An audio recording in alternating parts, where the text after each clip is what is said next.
So today, good morning, ladies and gentlemen. Welcome to our second day of the week. Right now, we are going to do things in a very faster way, and I want you to concentrate and follow up, because this now we are going to dealing with working with data, and once we are working with data, we also need to pay attention to details.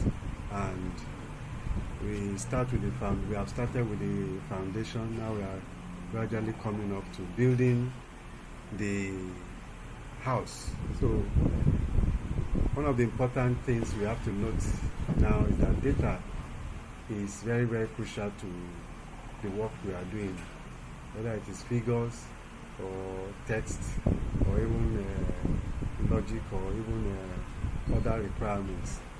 So we are going to start with knowing what is tables, or what is table in Excel. We have moved there to sorting data and the different multi-level data sorting in Excel, filtering records, and creating custom filters, structure references. We are going to start with that in the next 30 minutes. We'll cover this before we go to the next slide, which will involve using the XLOOKUP and VLOOKUP to create formulas or to find out information. So let's start with tables. So we switch over to our Excel file now. Okay. So if you look at our Excel file here, on this first sheet where we are using the sample sales. So if you look at the screen, we have something that we can call a table, because it has headers on each column, and it has rows made up of text. Looking at it, yes, we'll say this is a table. This is a table because it has rows and columns. It has headers, and it has data under each header. But in actual sense in Excel, this is not a table. This is just something that looks like a table in Excel. This is what we call a data set in Excel, but it's not a table. And a table is not what we are putting our laptop on. So in Excel, a table is made up of rows and columns that can interact with each other. They are called relational database. So this one, as you see, is not a table yet, but it looks like a table. For us to turn this into a table, you click inside.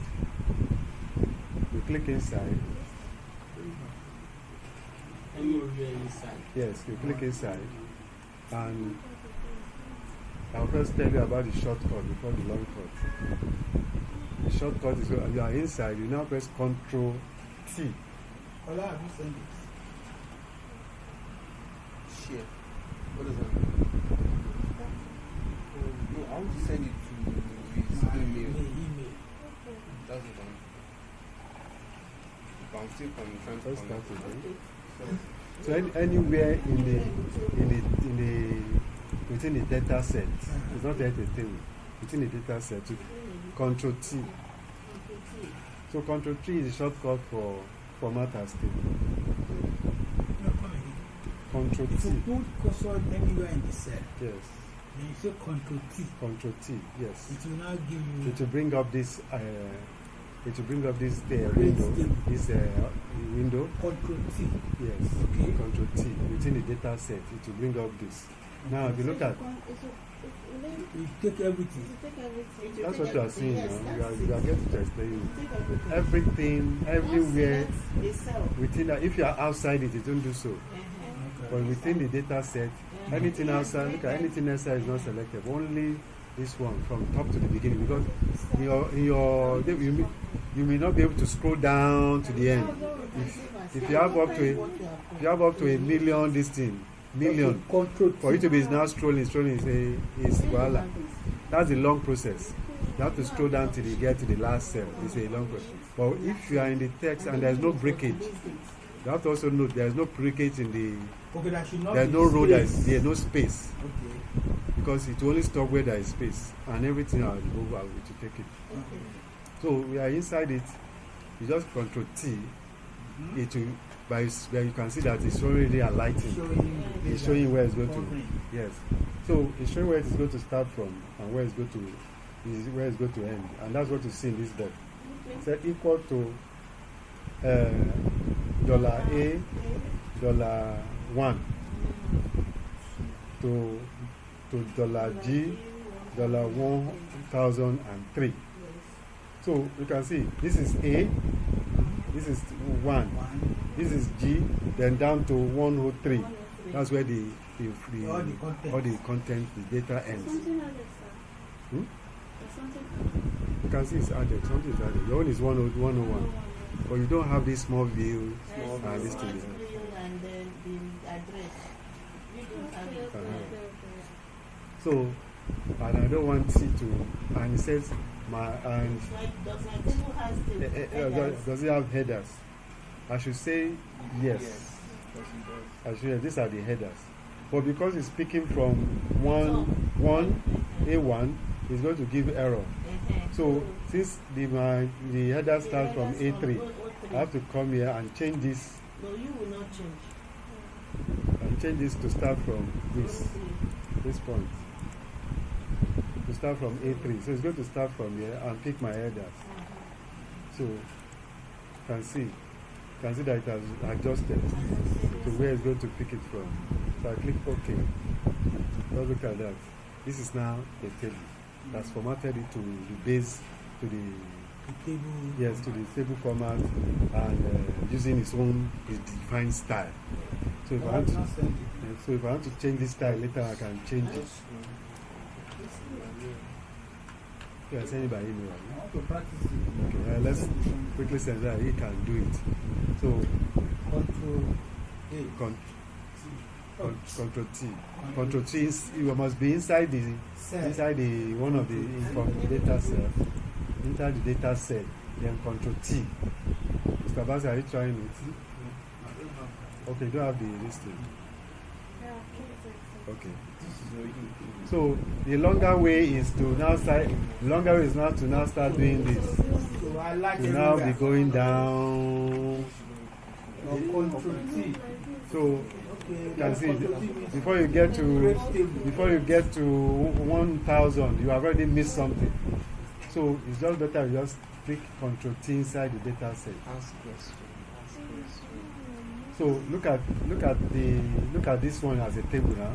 Look at this one that is not a table. Which one do you prefer? Table was fine. Sorry, what did you undo? No. I created a copy of it. You already take the I have a data copy from that of it. sheet. So that's another thing.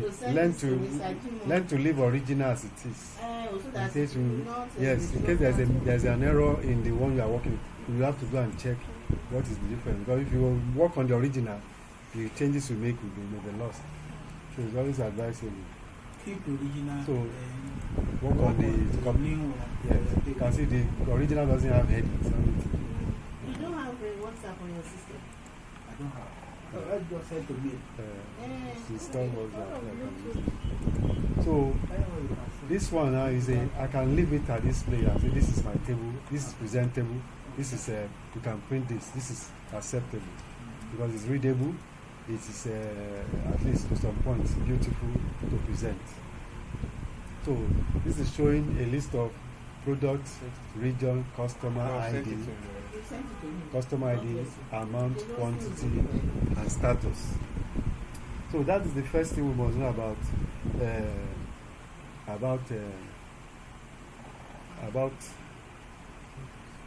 tables.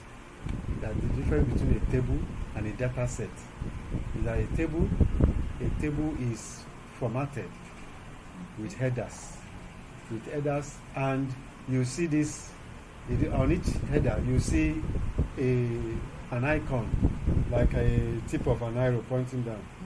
That picture, they have functions. That's what they do, which is going to be the next thing we are going to look at now. Okay.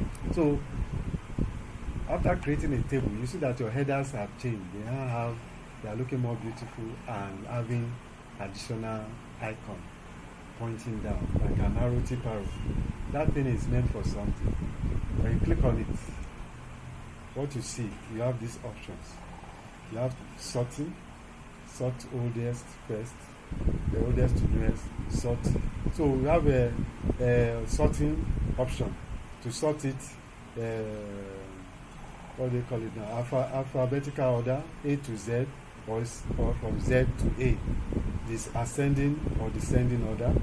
Then you can also sort by color. Custom. Because by color. If they have different colors, you can sort by color, but we didn't have it as color, so let's leave it go on. Then you can all these other options are not highlighted because it doesn't carry them out. Then another thing you see is I also have what we call filter, date filter. You can filter by date.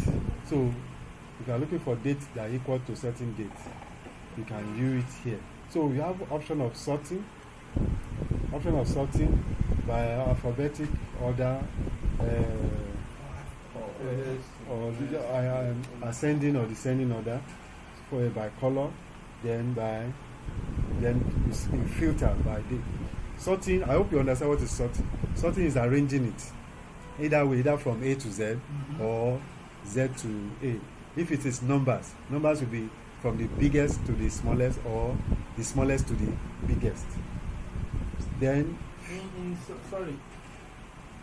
In some of our clients, we sort by code. By code. Then if it's by code, then those code. Am I right? Yes. People who are done sorting Yes. in the day before. Yes. We If sort it, with code. yes. So it will only bring Yeah, that because- particular code you quoted. Yeah, out. look like Because this. it's already in the table. Yes, it's already in a table. You can only do this in a table. You can't do it here. There's nothing to do it here.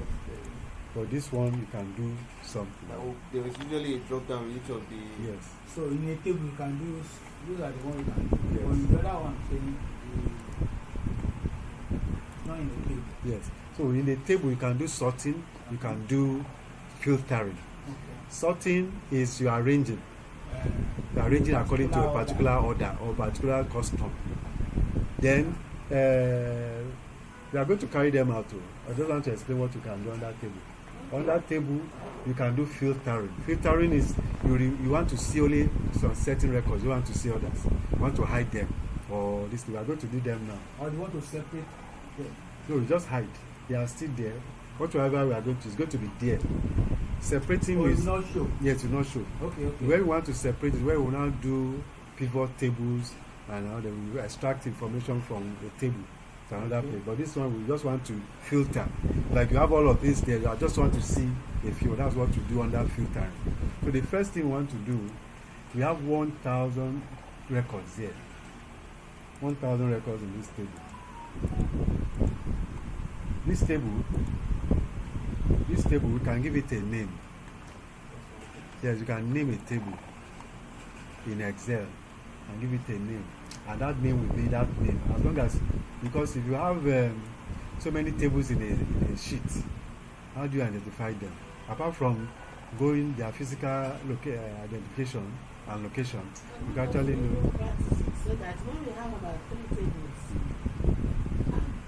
you have shown us one before, but let's have 3 tables in a sheet. Yeah.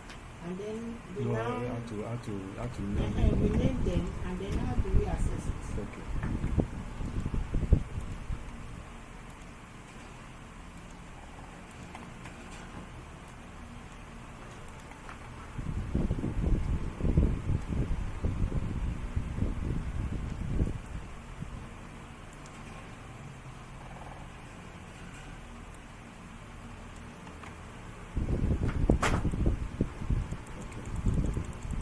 So I'm trying to bring out this table design because I can't see it on the this thing.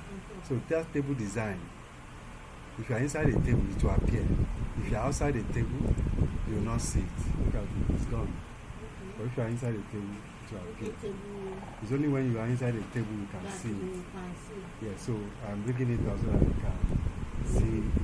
So in that table design, when you click on it, look at Table 1. table 1 is the name of this table now. Table 1. Why is even table 6? The electrical drawing must have used that for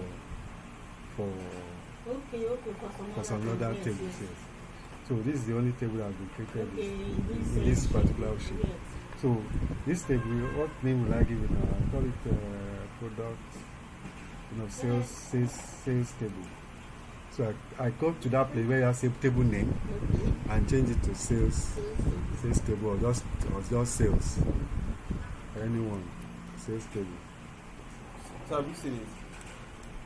Have you seen Yeah. So sales table. You can see that table 1 is gone. Okay. It's gone. So that is the table name. You can check on the table properties. You size it if you want. Any size you want, you can do it. But all those things are done under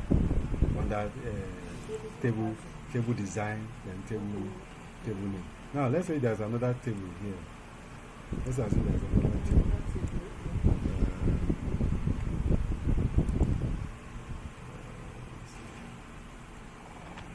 Okay, I have this table here. I have serial number.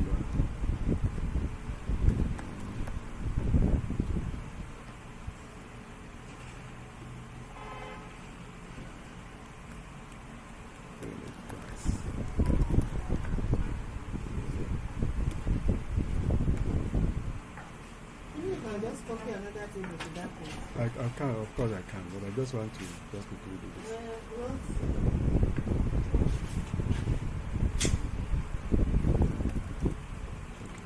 So let's say this is 1, 2, 2.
So this is a table. So the table, you can see that because the table is quite small, I can just do the long method. Say format as table. I can select any style I want instead of it giving me what is already planned. So yes, that's table. Look at it. So when you look at my table, let's look at what is the name. What is the name of that table now? Go to table design. It's saying table 2. You can see table 2. So I can now table it as menu. So you won't make that mistake. Anytime your mouse moves to that table, to each table, because my mouse is on this other table showing sales. I come to this one, it's showing menu. So you can have as many tables, but they will have their name. You can locate them instead of getting confused. What's the name of this table now, or this table, or even table 2? You may not know what table 2 is, because you can see, until you come here, you see I'm not even this table is not even showing. But as long as my mouse moves to any of the cells there, it shows me which table is there. So it's a way. As long as if your mouse click inside a table, the name will show. the name. The name will show as long as the name of the table. Yes, the name of the table will show. As long as you are under this menu is showing table design. If you're under table design, that's where you can see the properties, the name of your table. This one.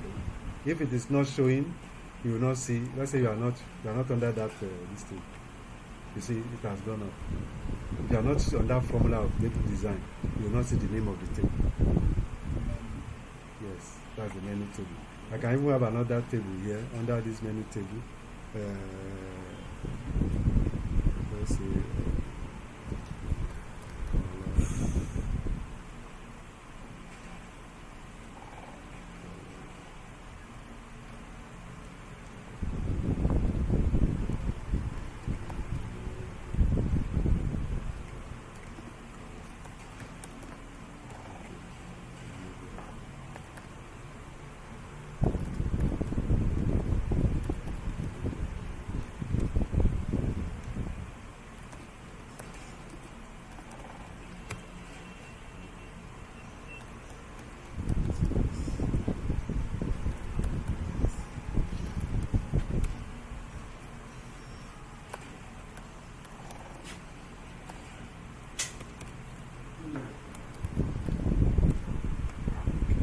So this is another kind of table.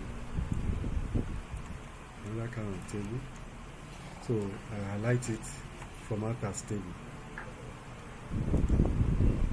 Yes, that's headers. So you can see it now.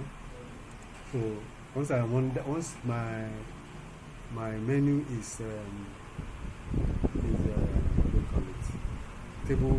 Table design. The name of the table will show. You can see, do not make mistake. And if I click on the other table, the name of the table will show. This other one is still table 3. So I rename it now and say cars table. And if you are giving your name a name to your table, there should not be space. Yes, there should not be space. Is that you don't leave space, or you put underscore. Underscore. I put space table. Yes. Is Doesn't accept space between names in a table. Okay. Why is this one not giving color? This one? The last table. This one is not giving color. It's the format I chose. It's the format. I chose that's my format. Yeah, this conditional format. This is one I chose. I decided to choose this one. That's it. So you can see. So your table has a name. Can you change the name to your desired name? Yes, you can always Like yes. table 1, table 2. Yes, it's table 1, or it came as table 1, table 2, table 3. Yeah. So you can change it to any table. Later, if I say, okay, I don't want to call it a table, card table. All I need to do is to go to under my table design. Table design, and the name will show. So I say I don't want cars again. Just call it. Why don't you just say table 1, table 2? Yes, that's where you name it. Just rename that. This thing. Under that table name, you now put I can change that. obey. Obey. Okay. So look at that. So that is a table for you. That's naming of tables and all that. Now we are going to the other to talk about sorting. Sorting. Now if you look at, you can sort by date. If you want to sort by date, you can sort by any of these, as long as there is a filter, or rather it is a table, you can sort by it. Now let's first of all try by date. When you click on the icon by the header, yes, you see it open already. You say the first thing you see is sort oldest to newest. Okay. Sort oldest to newest. That means what is saying that the oldest date, that is the furthest date will come first before the like say earlier dates. Yeah, no, the earlier date to come before the new date. Which means if it is 2020 will come off first before we have the recent dates, 2026. 2026 will be at the bottom, 2020 will be at the top. Then the other one is newest to oldest. The newest 2026 will be at the The top. earliest date Yes, to the the oldest oldest. date. So let's try it now. We are picking this. Try it. Me, I want the more. Look at it.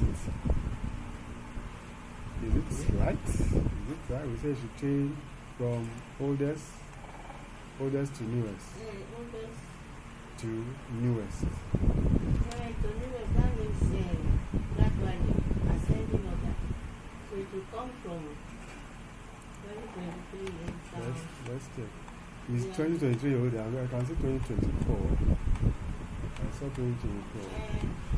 He said oldest. Only 2023 and Old 2024. is Old is 2023. 2023, 2024 is newer. Yeah. So let's go to the bottom of It's the 2024. and the 2024 is at the 2024 is closer And the to oldest date is is 2023. 2023. So you can see. So the same way you can decide to do it newest. 2024 is newer The than oldest 2023. date 2024. Yeah. So and you have to be observant too. When you see this symbol, another sign beside that this thing, it shows that filter is active. There's something active on that thing. Can you see all this one? These ones are not active. Done, it's not active. Yes. Because if you see there, that means something is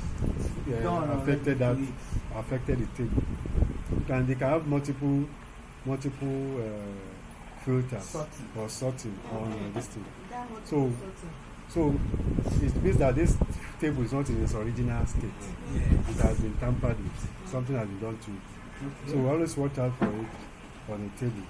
In case you say, for example, by the time we get to filtering, you know why it's important for you to note.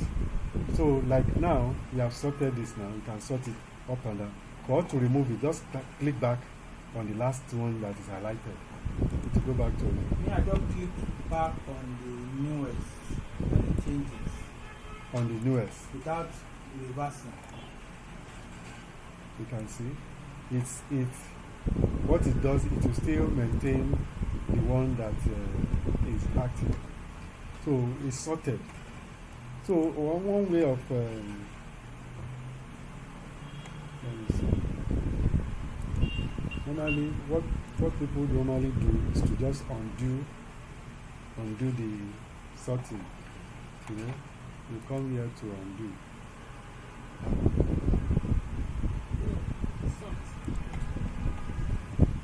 It goes back to the original. Even if you just click on the highlighted thing, you can take it back. So that is what you do under sorting with, you can also sort with table. Okay. This one is SD from A to Z. You click on it, look at headphones are the... So it will be changing the... Yes, that's one of the... That line will change. Not only that line. The column. Every row we have row to and align with what is being changed. They don't leave each other. Yeah, they don't leave each other. Yes, they go with each other because it's not related. Okay. Yes. The only place I know that something like this can take place is when it is not Sort by side. when it's not in a table form. Let me just select a few. You can see this one. Data sort.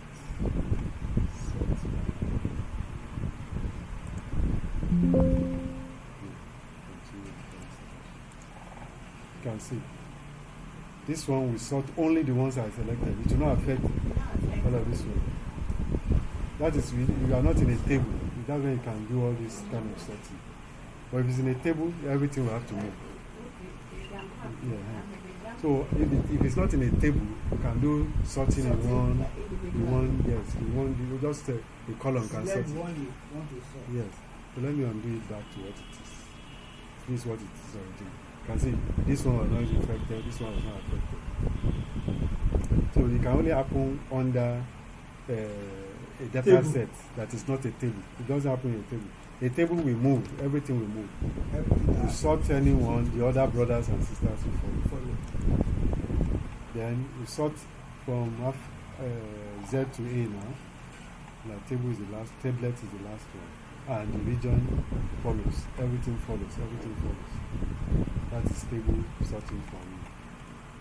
Then the same thing you can do for, let's say, customer ID. Customer ID. Let's see. Anthony. Customer ID. Customer ID, I have sorted it starting from customer 00001, followed by 0022 until the last one.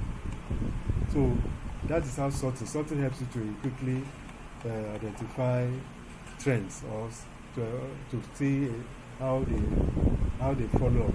If you are using customer, you know that every other thing we align with it. Customer 001 is the date of his of purchase was 2023. He bought a router and it's in the north regions. And this is the amount, this is the completed. Okay? So we can see that sorting will help you to follow trend. How to if it's the date you want to follow, the trend of how transaction take place, you follow date. If you want to go by region, you sort to the region. Let's say we are sorting to region, according to region, starting with 1. So everything, look at central comes first. So you have to check all the central before you get to another region. So, and you can see it's taking time because there are so many central. Then east. See, all this one can become a problem in following. And that's where it leads us to the other option, which is filtering. Filtering. So, yes, filtering, we just limit you to certain records you want, not everything.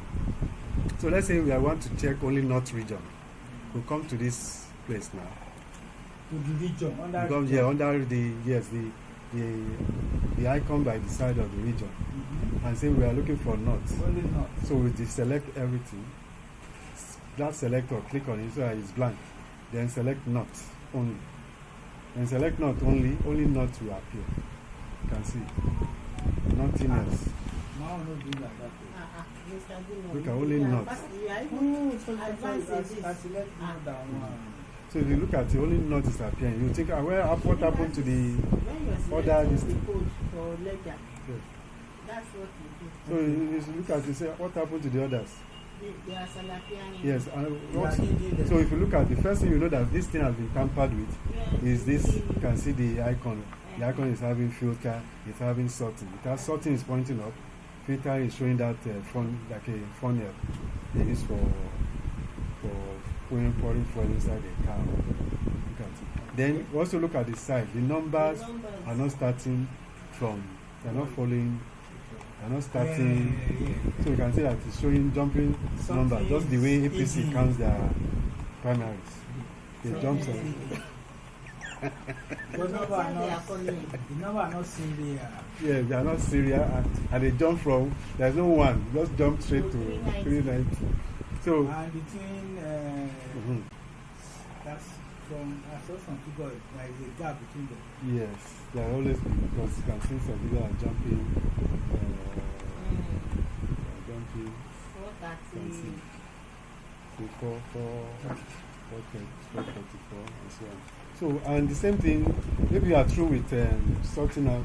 And one of the things you will look at again is that you look at the status, the bottom of the screen. It's going to show you the records that are 1 to 1. yes, 194. You can see it even give you an idea of how many transactions came from the north. 194 out of 1,000. So it's showing you 194 out of 1,000. So these are the transactions that took place in the north. You see? So if I want to break it down, okay, I want to see how many transactions were completed in the north. I just come here, go to status, select only completed. You see? 131 records. From the north and were completed. So filtering helps you to focus, to reduce the bulky data to the ones you actually need. So with this one, you can actually if you want to do summary calculations on this one, you can actually work on it. Yes. So you can see. So if you want to do totaling all these ones now, want to find the total and everything, it will do it for you based on the records you are showing. So that is what filtering, and you do with filtering, you do with and if you check two of the headers have been tampered with. The region is having two things working on it. It's been sorted alphabetically, ascending order. Then it is filtered to show only not. Then the status has been filtered to only show completed. I hope you are following. Yes. So this is how you do filtering and sorting in Excel. Now quickly, something you are going to note in Excel, in case you have big data, something stretching far or stretching to this thing, and let me release every of the this thing, everything will be there. Sorry. So this is how you can remove it. I can go back to what it was.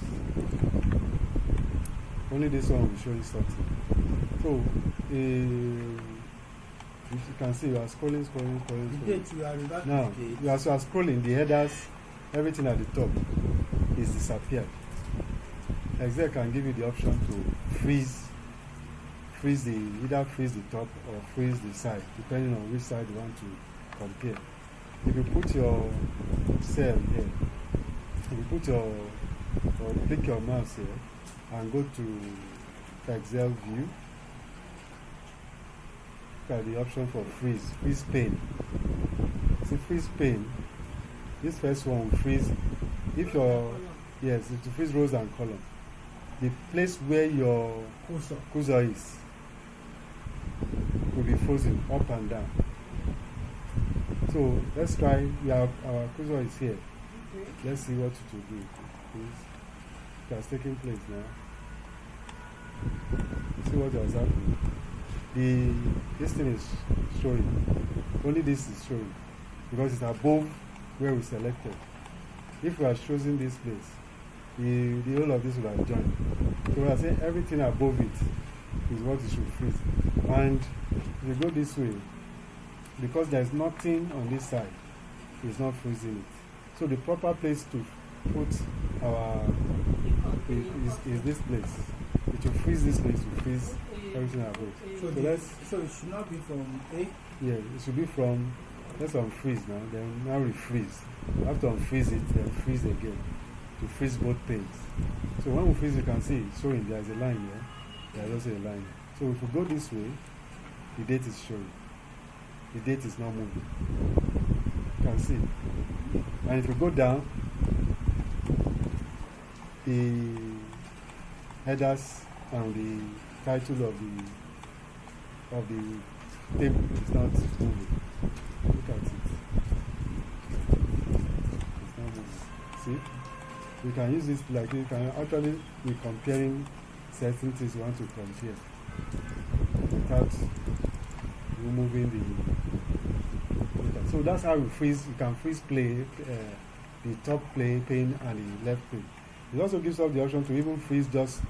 If you only want to freeze the top, you have the option. If you want to freeze the first column, you have the option. These are what is possible under Excel.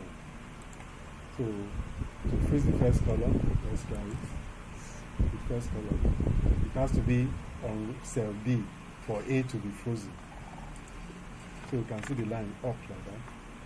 Which means you can only go to that. You can see once you scroll, because with the up is not frozen, it will move. But going from to the side, it will remain fixed. So let's unfreeze it now. Unfreeze pane. Then we are only freezing the top now. The top column. If you go this side, it will move. But if you go down, to normal. You can see. Look at that. Yeah, I've not gotten this one. This is What you are used to do very well, that is. No, this one freeze down, freeze. freeze. Yeah, put on You the first, deadline. first of all, on freeze. If you are freezing before, freeze it. On freeze. Then put the where you have the cursor, put it there. Which one do you want to do? Both play top and left. Okay, like in that router now. Okay, router. There. Okay, put your router there. Yes. Uh-huh. Then what do you And want to I do? click, or I go to view. Okay. Yes, which one do you want to do? Then I say freeze the line. Like freeze Okay. top row. Top row, okay. Uh-huh. You freeze top row. When you freeze top row, see what it's showing. You see where the line is showing. It's showing only this. So top this though this is top row. Number one is Top row. this row one is top row. Yes. So that's what it's doing. The top row is not things above it.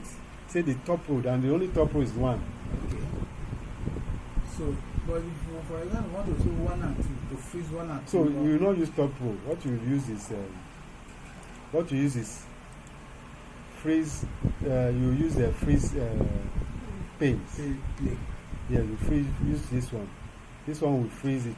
No matter where it is. Look at it. As long as it's anything above it, it will freeze it. Anything on the left hand side, it will freeze it. So top freezing will free from the cursor above the cursor. Anything above it will freeze it. Is that okay?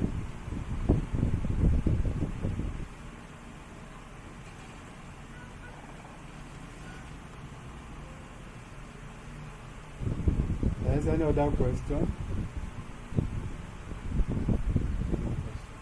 Okay. So another thing we also need to look at.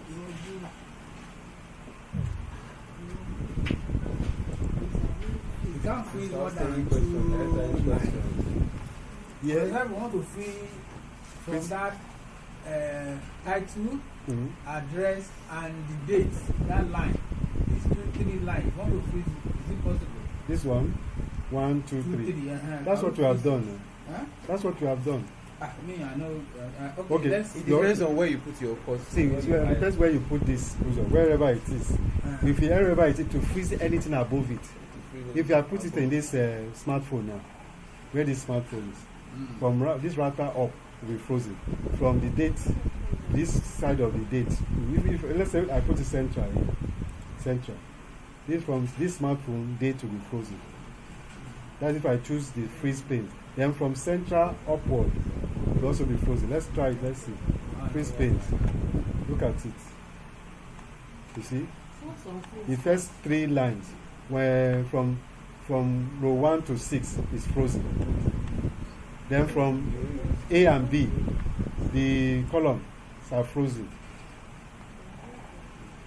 You get it? So anywhere your cursor is, above it will be frozen, towards the left will be frozen. So that is how we move around. We freeze pane so that we can see our headings can follow what we are treating in the exam. What font did you use for that smart bar? Okay, you don't have the font. It's one of the font I installed. Alex Brush. Alex Brush. You can look. There's other ones you can use. Oh, yes, I've seen it.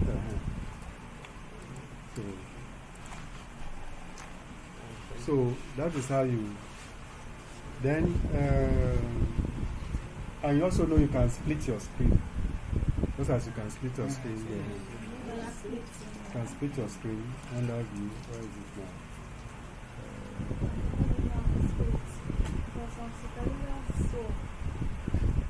This yeah, split.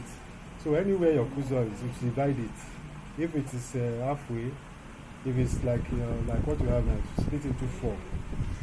1, 2, 3, 4. And you can see by the time you move, it will just move in a certain particular direction. The vertical will move vertical, the horizontal will move horizontal.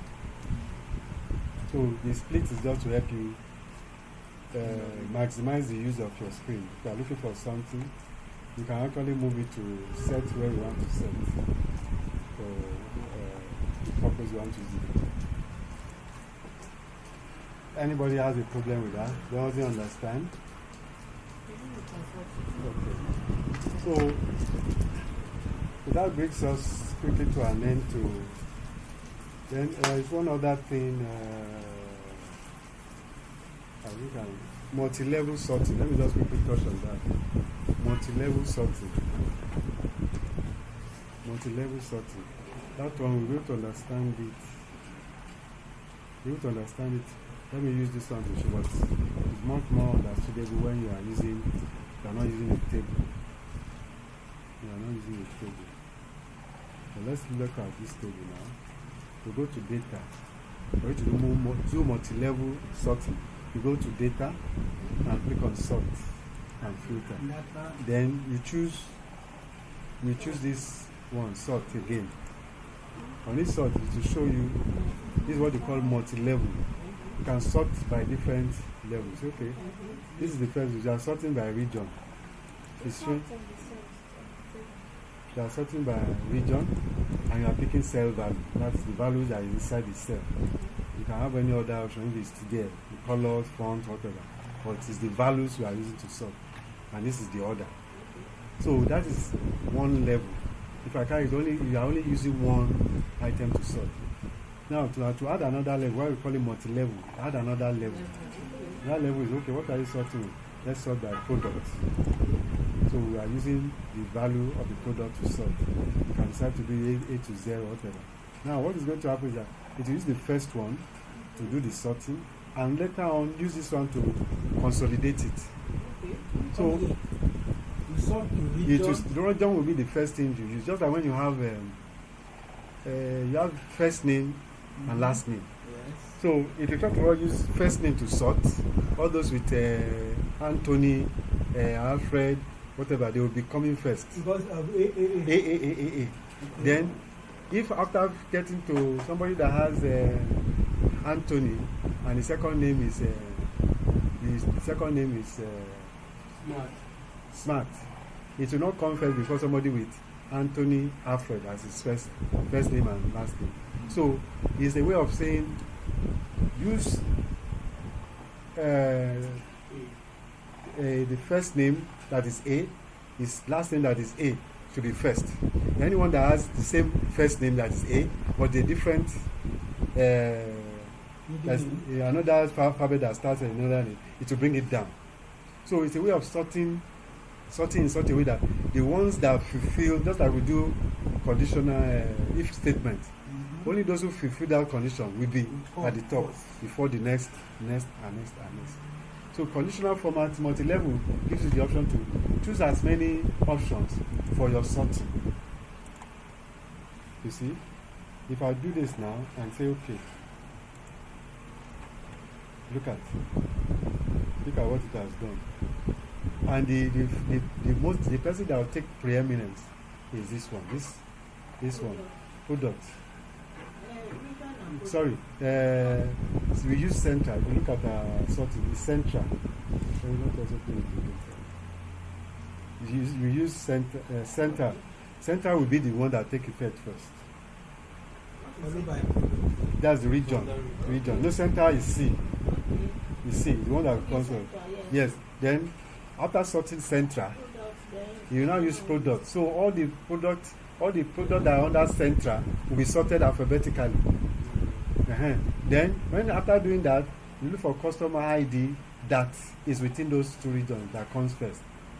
That's what to do. So after doing it, let's see, look at what it has done. What it has done is that the first customer to fulfill all righteousness here is 29. You see? Only 29. So all the other, the next one is 61 and all that. So all the other, that means from yes. You said customer 29. Yes. Is one that fulfill. That is under central region, Okay, and both yes, yes, ascending order. Yes. How is that? Okay, let's go back now. Okay, go to that level and sort. So they look at add level. can delete the level you want to delete. You can even copy another level. Under where is sorting? It's under that. Yes. Multi-level sorting, yeah. I'll go to the table. See up now. Look at it. Plus add level. Can you see Under it? data. Let's follow it one by one. Once you select, once you are inside, go to sort and filter. Select it, then look at this A to Z, Z to A, and A to Z sort.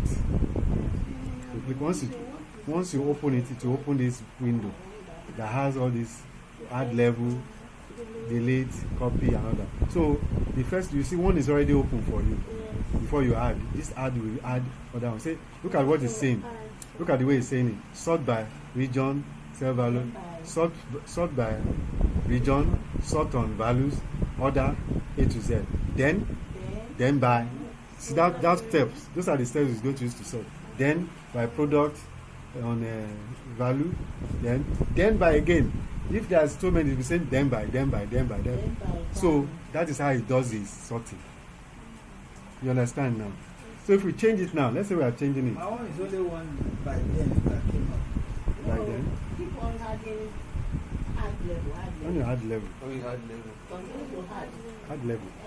Continue to add. Okay. Mm-hmm. You could be adding. The more level you add, yes. And you can I have to keep Yeah. adding. Yes, keep adding. Let's say we change it here. Okay, retaining, we no longer, you are removing this, you are removing the region. Then which one is copy level? copy level. That's if I want to copy the same level here. Let's say this one, let's say product. I copy it. You can see. Then So I cannot. Okay. I can now say maybe I have something else. Okay. I should not be the same thing because it just, if I want to color, Color. cell color. If there is cell color, you should now ask which color, they tell you which color should be on top. You see, you say no color. You see, it's already telling there is no color. If there was color now, it will now pick, it will now say which color will be on top. Which one will be on the top button. So since it's not there, then we don't need it, so we delete it.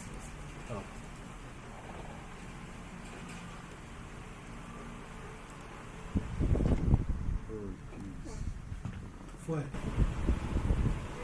Okay. So that is how we do multi-level okay. sorting in Excel. Then let's let's briefly go back to our filtering. Sorry, before you leave, Filter. before you go to Yes. source table, Yes. we have an option there. Yeah. The source table. Please go to the source table. Yes. No, now sort and filter. Yes. At the top. Okay. This one. When you click, Yeah. we have options. Look at it. The options are whether you want it to be case sensitive, Okay. that's to match the case. If it's a capital that is like, you want it to match it. Then the orientation is either top to bottom or left to right. In this case, you can see that sort left to right is not active because we are doing a vertical top to bottom sorting, and it's chosen by default. Okay, I don't understand. Yeah, so that's what the option. Down. Okay. Yeah, that's what the options are for.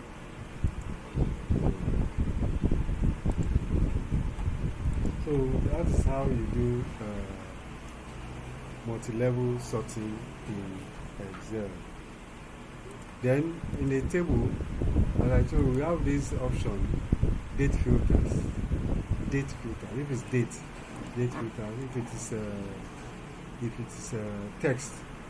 If you are in a date, if your data is a date, where you are, the data you are working is date, you have date filters.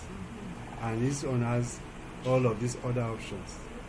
You want to filter, your filter will be equal to, you put a certain date.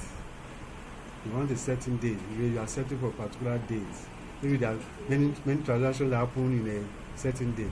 Because I want dates that falls on certain days. You can include them. But the customer will be on date. Yes, it must be you are selecting. That's where you are. This is where we are selecting for, not any other one. So it will look for dates that are equal to that number. Then if you want to add additional conditions for you to look for.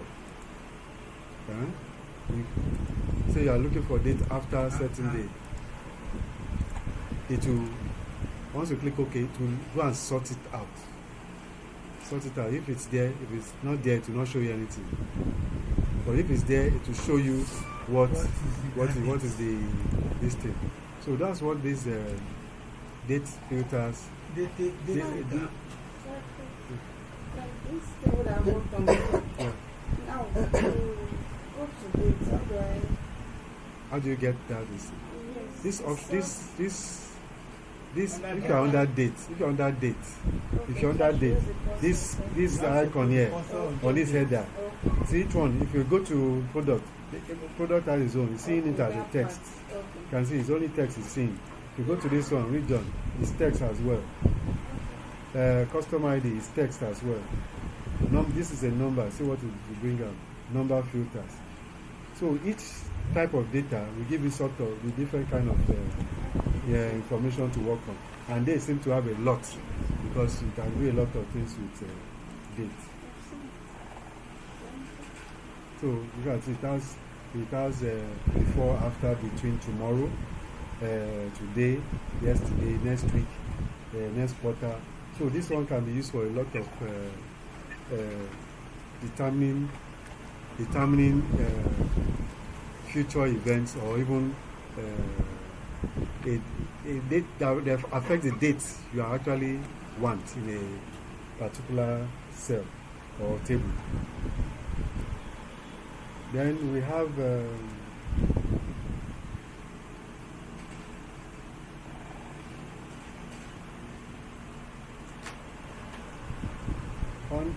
in a table you have what you call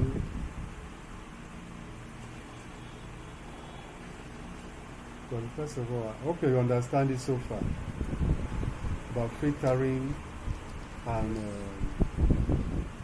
sorting. This filtering, Yes. I don't have that part day to forecast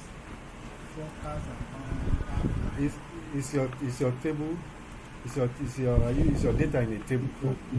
Have you done this from table? Do you have this icon? When I go to data, I see filter, sorting. No, you're on the table itself. On the table itself, you see Okay, this. from the table, When you click the table, yes, you see this. the table. So Yes, I'm not you don't need to clicking. go all this one. It's on the table itself. You see the date filters. No, on the table. That's arrow on the table. Where I'm on the date. Arrow on the date. That's that when you are filtering the letters. Then you have date filter. Custom. So it's on the date itself on the table, not from the menu. Filter. Yes. So once you see that, you are already seeing the other options. Okay. The options, yes, the options to use. Yes. And as you can see, on the date this thing, it has grouped the date into years. So we are not seeing the actual days. It has grouped them into years. Yes. You have 2024 and 2023. It's only when you now see that place that is closed, just expand it. You should now break it into January, February, and each of them also is grouping some dates. See, all the days that or a transaction took place is naming them under each month. You can see it's a way of for say I want to see only information under 2024 January. Let me remove this one. January alone. See, I click on January alone. Look at every date you see here is January 2024. Nothing else. And it's showing 46 record out of 1,000. So 46 occurrence transaction took place in January. So with this now, you can see that Excel is able to keep record to the very last detail. Nobody can say, hey, you want to hide information. As long as that information is correct and complete, it will bring it out. So we have not even started doing data analysis now. We are seeing how Excel itself analyzes data to the very last record. So with filtering, you can able to pinpoint. You want to do a lot of research, or you are looking for something. You actually search it to the last thing you want. You are looking a record is missing. You have the hard copy, but it's not on the listing. You have to look at the date. When did it take place? You focus and extract to the very last day. But these are all the January 1, there was no transaction, which is okay. January 1 is a public holiday. If you see any January 1 where this thing, that means something, maybe emergency, or there was some people came to work on that day. But if you don't see, if it's a trend that on January 1 no work and there is a transaction, you can query such a thing. So if you look at it, Excel itself, without even doing the analysis, already analyzed the data for us using date. And that's why date is very, very important. You must get correct date. And if any of this date was wrongly inputted, it will give a wrong error. If you put date of the month as day, it will affect the presentation of the filtering of the work. So that is what filtering does in helping us to sort our tables. Then we have, so in Excel under data tab, it gives us the opportunity to do some certain grouping,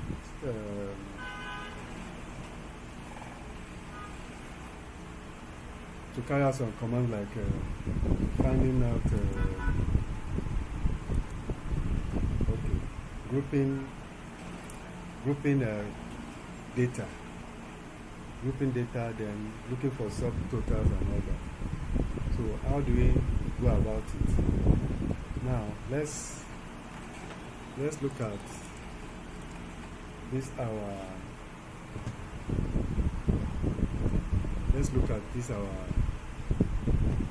table. Okay, let's say we are looking at region, customer and sales. Let's select, we want to use a portion of this. Okay,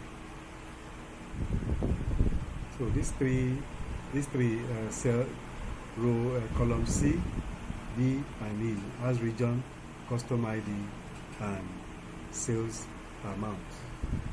I want to group them in such a way that I can see what is under each one of them.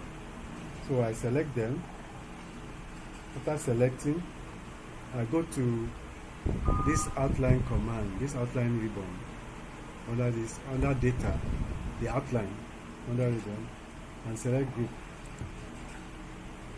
I select group. Under group, I see another one called group. Select. So what do you want to use to group? I want to group by columns, color columns or row. What do I want to use for grouping? What do I want to use for grouping? Let me choose columns. You just select some area in the cell. And then you right click. Yes. Right click. So I've chosen to group by columns. Do you notice any change? No. Let's do it again. As you do it again. Okay, let's undo. Okay, select some. I selected up to certain rows. Yes. Okay. And then you go to online. I go to outline. Under data, you have outline, you have group, you have group again. The best choice would have been to use row, but I went to choose column. So if you choose row, it's going to create a group. Go to create groups and use row as your. You to group them in groups of rows. So let's first select rows first. And click on rows. Do you see any changes? Yeah. You notice something? Do you notice anything? Just change the center thing. Look at this side. Do you, anybody has this side? Yes. If you see a worksheet that like this, there's a grouping has taken place. And you see one and two. You have 1 and 2 here. And you have this thick line running down to with a plus. Something has been grouped. Well, we don't know yet. Let's look on 1. So 1 is the original one. See 1 is showing 1 is showing from line 15. Line 15, there's no showing from 3 to 14. No, I selected 3 to 4 to 14 when I was grouping the rows. Yes, we selected it as a row. So this is That showing one. this is showing that something is hidden. This plus so that you can expand this. I click on it, expands it.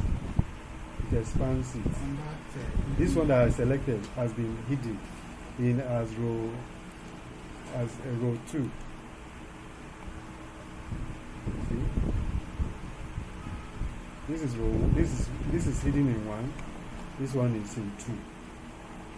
And I go to, you can see. It has grouped that one into a group.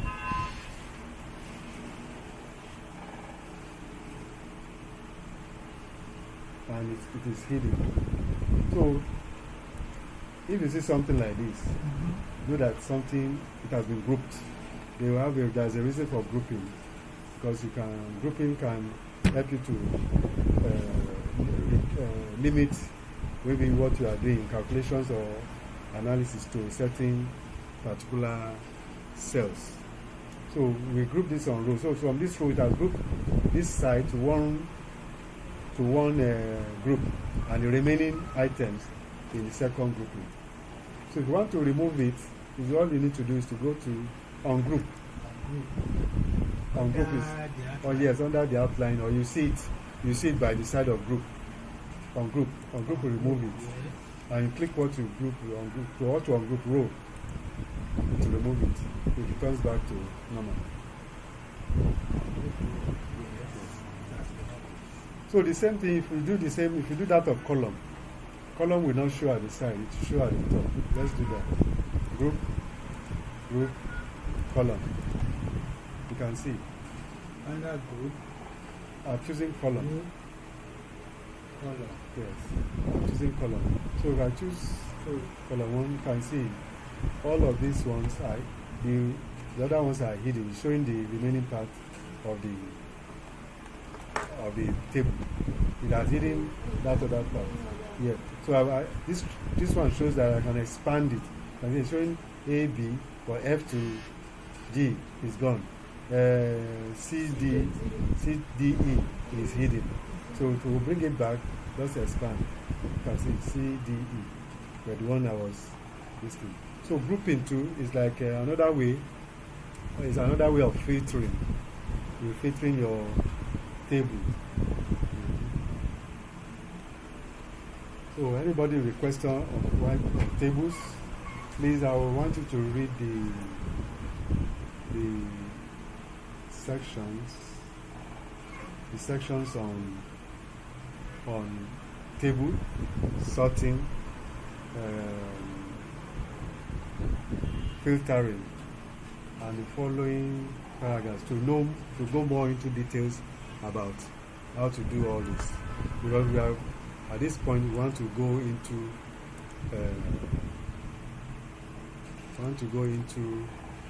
our data sets now. We go into our data sets.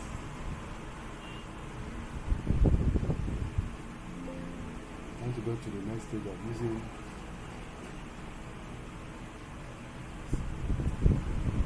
Before the data set, we have one one other thing I want us to look at: drop down list and data validation.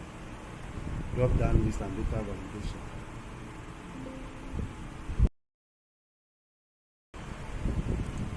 So we're talking about drop down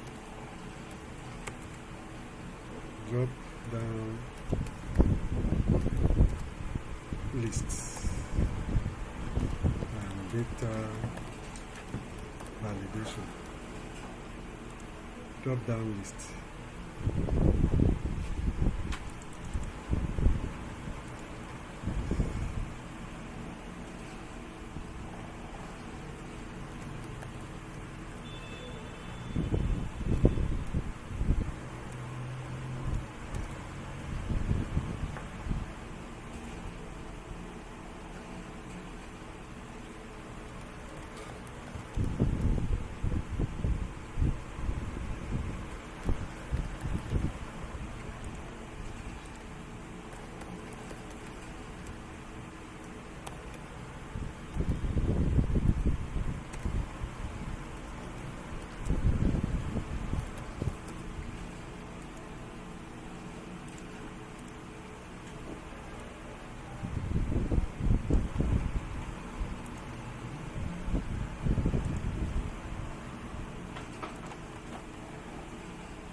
So,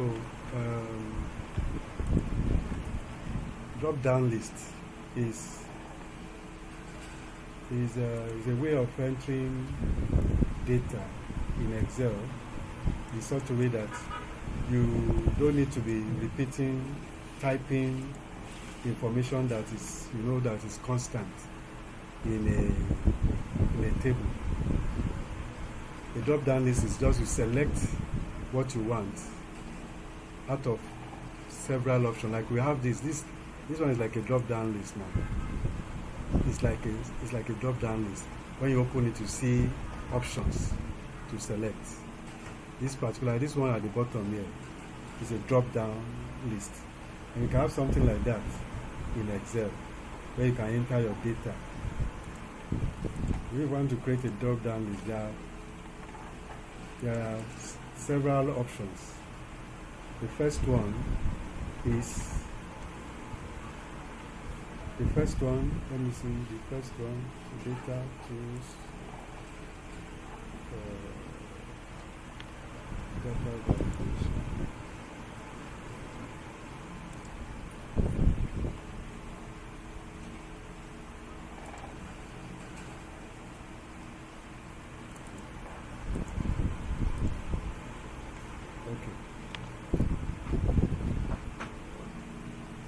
So the first one, let's say this department in a company.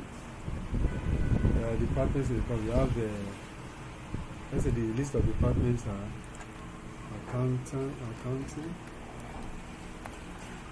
You have HR.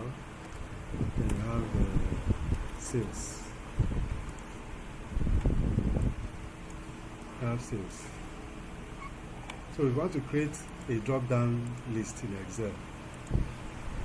These are the departments that exist in the company. Then for the status, let's say status is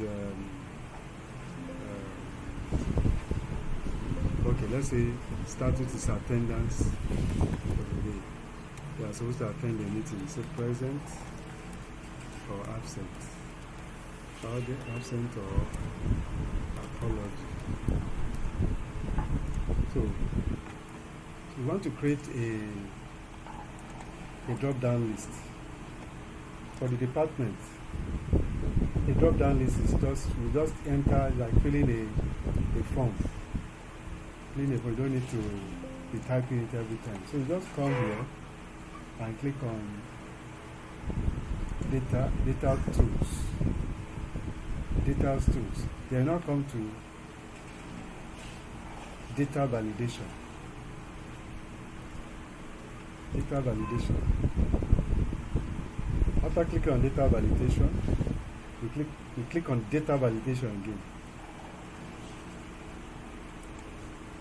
So inside the data validation, you see the first thing you see is settings. Settings.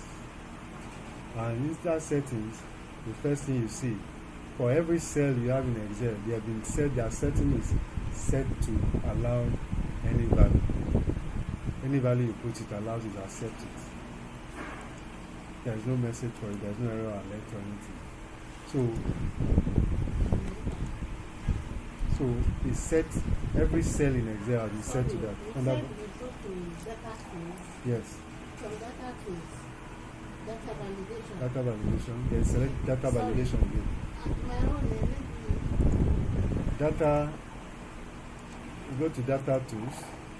Yes. Data I have validation. Data, then I have data tools. Was it in text to columns? Data tools. Uh-huh.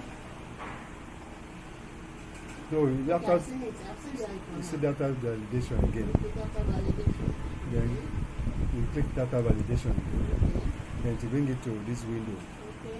where you have settings. Okay. So under settings, we change that allow any value to list. To list. You want it to accept a list. When you click on a list, it gives you the option. It gives this option, ignore blank, insert. We get that data validation. Okay, Sorry. I go again. Yeah. You click on that data tools. Can't even find data tools. Please locate, everybody should locate. Just follow step by step. This house to just follow. Data validation. Data validation, data tools. Under data tools. Under data tools, Okay. you should see data validation. This is data What validation. is here is the text to column. Then look for data. See that icon. After, see the Your own icon. will be small, will not It's there, show. it's there. Expand it. Okay, data validation. After Okay. text to column, you have But three data other validation, items. sample valid It's data. like, then you go down the one that has that underneath. In this thing there is a flash view. Then go to the second one, then the third one. As it, look at it. If you see the icon, see the symbol. It's the symbol. See the symbol. If you don't see the name, click on it. Once you click on it, you see data validation again. Okay. Once you see that, click it, the window will come up. If you brought up the window, let me know. Yes. Yes? You are still looking for it. See the icon now. See the icon. Data See that validation. icon with a green mark and Okay. a circle with a red cross. this thing. You can't see it. Okay, but that I mean, that's some. Uh-huh. data validation Mr. Austin, have you seen it? for a list of rows to know the type of data. Data, go to under data. You see data tools. Click on that and draw this.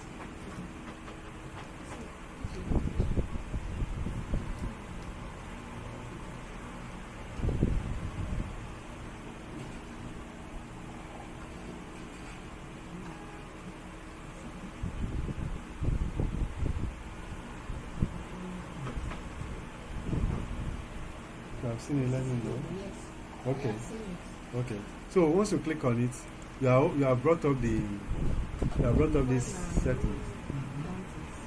You see the settings. Under these settings, you see data criteria, allow. That allow is where we are going to allow. You say allow what? Any value. But we are going not to allow any value. We are going to select the side of it and choose list. When you click on list, it opens the button. It says where they call source. Source, okay. See source?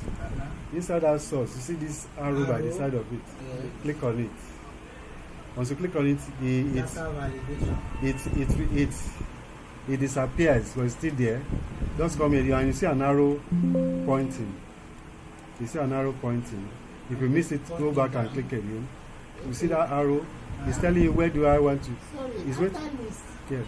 What do we? After list. After list, you come to this source. Source. Okay. So on the source, you click on the arrow pointing. Pointing down. Yes, pointing down. Then ignore black, icon Yes. Then you come and select. So what you are selecting, the range will be showing in this data validation space. You come and select like this. You are selecting the department. the department's name. You select, once you select, it's showing.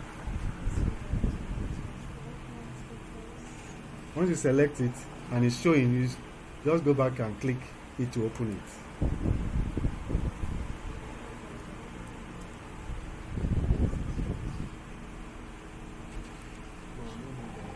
So once you click that, you click OK. Click OK, and what happens? What happens? Like nothing happened. But if you click on the cell, you see that a drop down symbol has appeared on that cell only. If you click on it, look at what has happened. Accounting, HR, and sales is showing by the side of it. It's showing what is supposed to be here. So,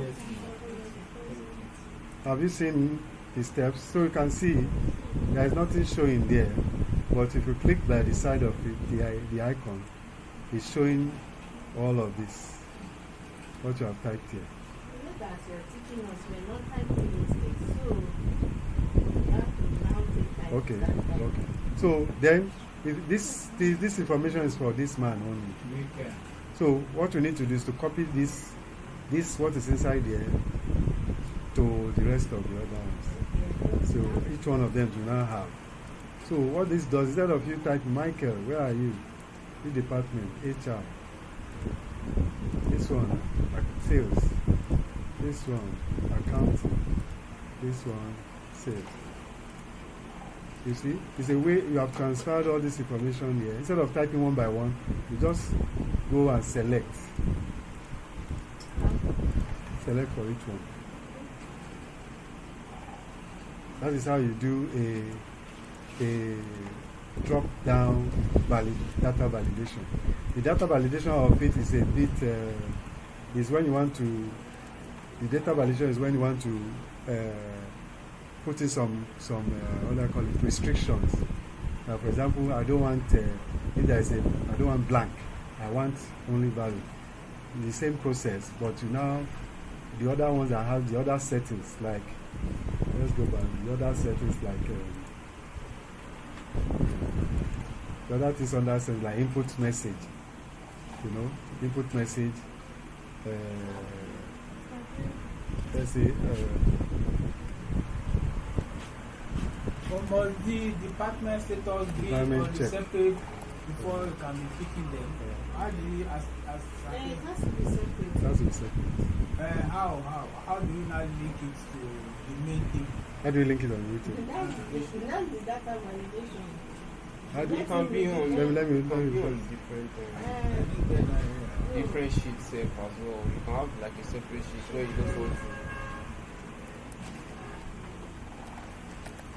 Okay, that is on the one That data validation. not accepted. What I'm trying to do is, if we put a department that does not exist there, to say not accepted.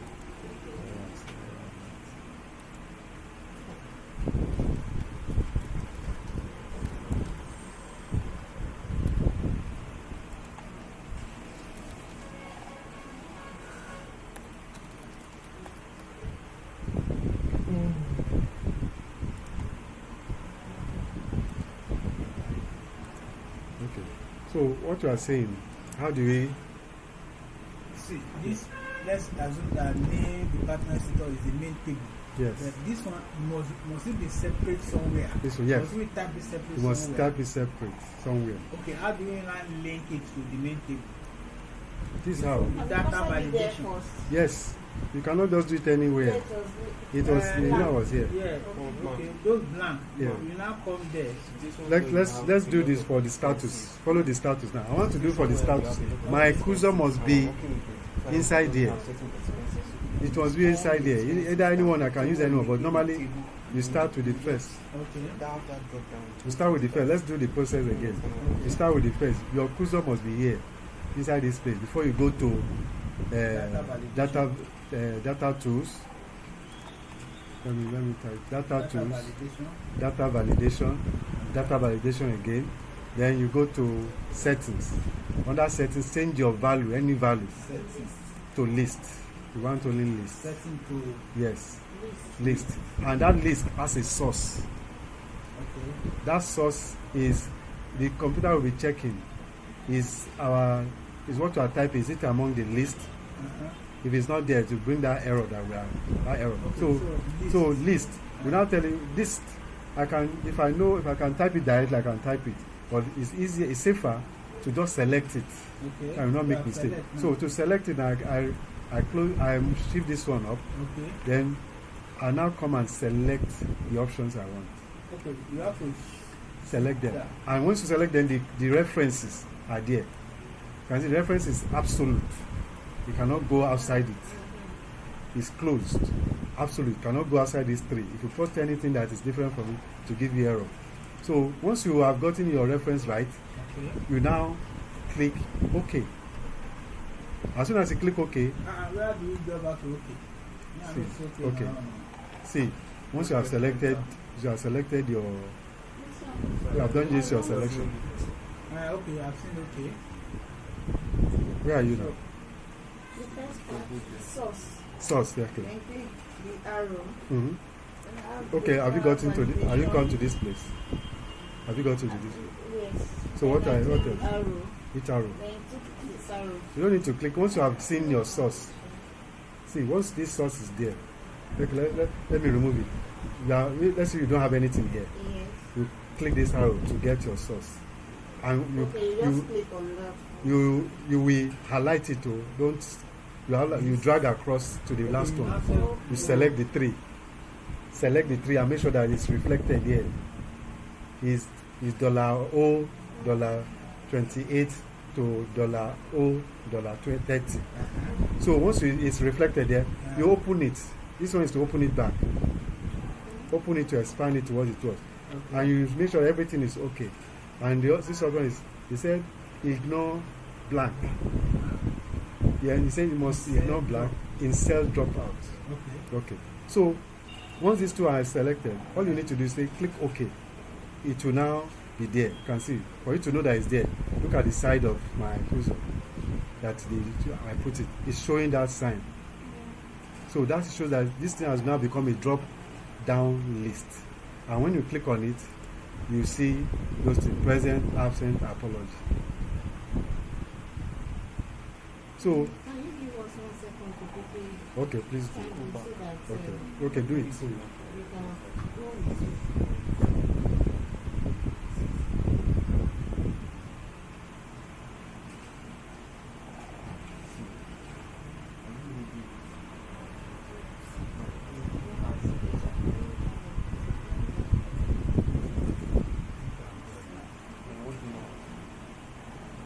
Who has gotten it? Okay.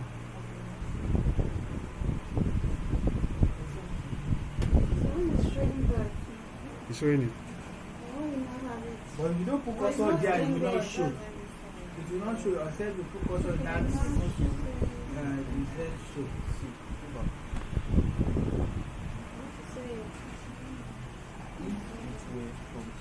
If you don't put cursor there, it will not show. But if you want it to be permanent, to show continuous, to be not there. Yeah. How do we all is staying now? It's not showing. It's not showing. There. It's there. For example, it's there now. But if I remove cursor, it will not show. And it's until you click on it before it shows. It shows. Yes, until you So click how do on you it. make it permanent there? If I remove cursor, It's only one you can select. Once you select one. okay, so after selecting, before it will now show. Yes, go and now show. Okay. It will now show. Then you can So, any other one?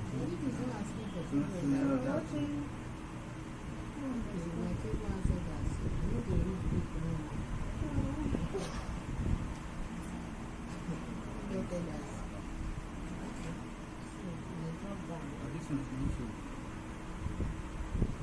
Have you copied it there? Have you copied that into it?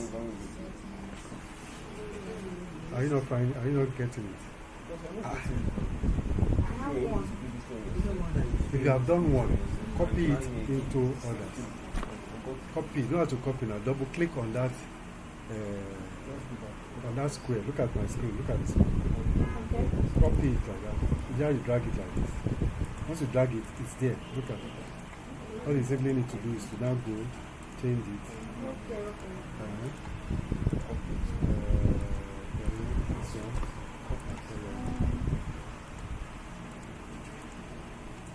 But you must copy the formula to the rest for it to have effect.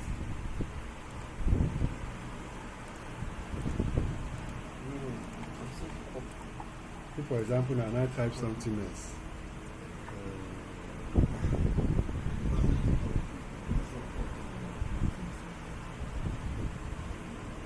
Instead of writing,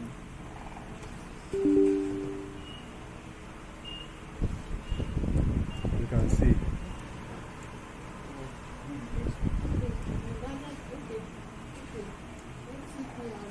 See, I type TPRO.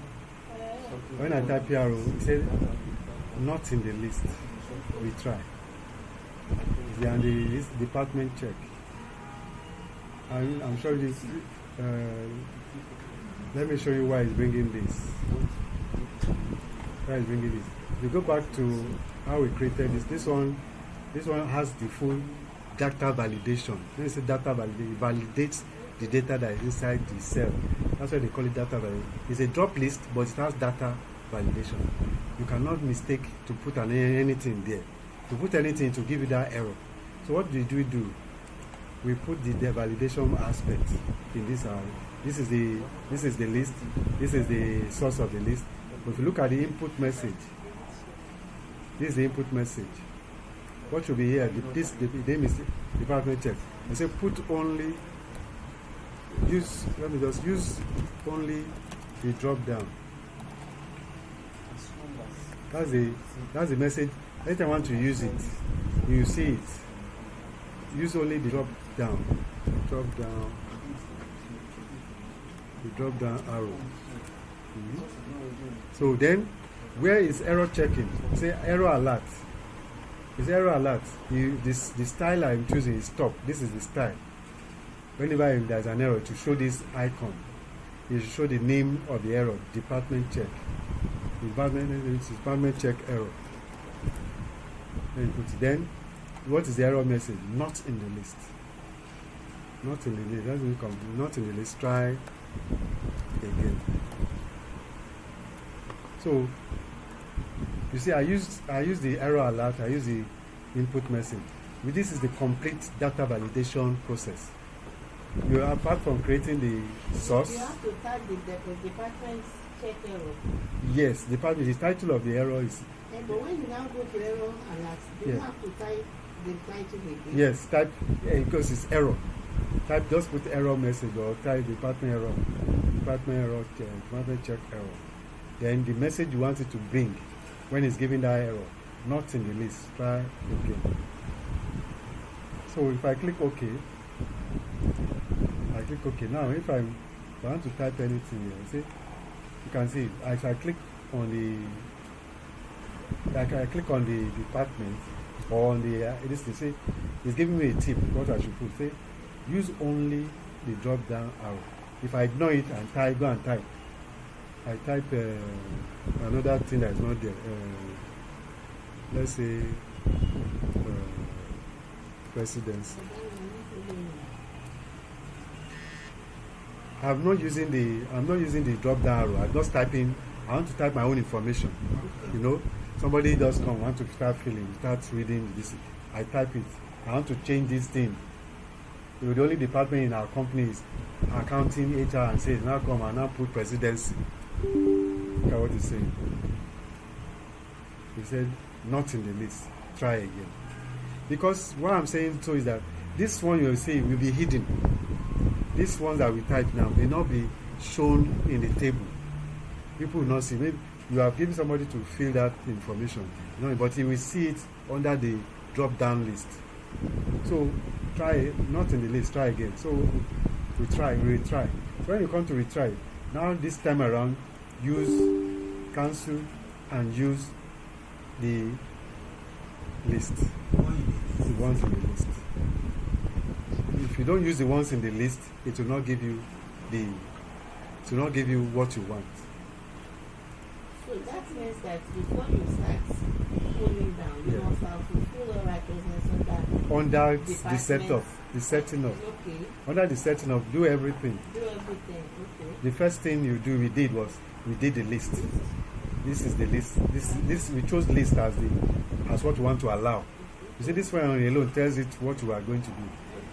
Originally it was any value, but we want list. Only list to be in that cell, because every cell can contain any value. But this time we are saying do only list, and in that list we gave it a source. The source is referencing this one, N28 to N30. That's where the list is. Anything outside it will not take it. Yes. So we now go to the input message. Input message is the message to show you like a tip, to give you a tip of what you are supposed to do. They use only the drop down list, the drop down arrow. Use only the drop down arrow. Don't type. Let me even type it here. Don't type.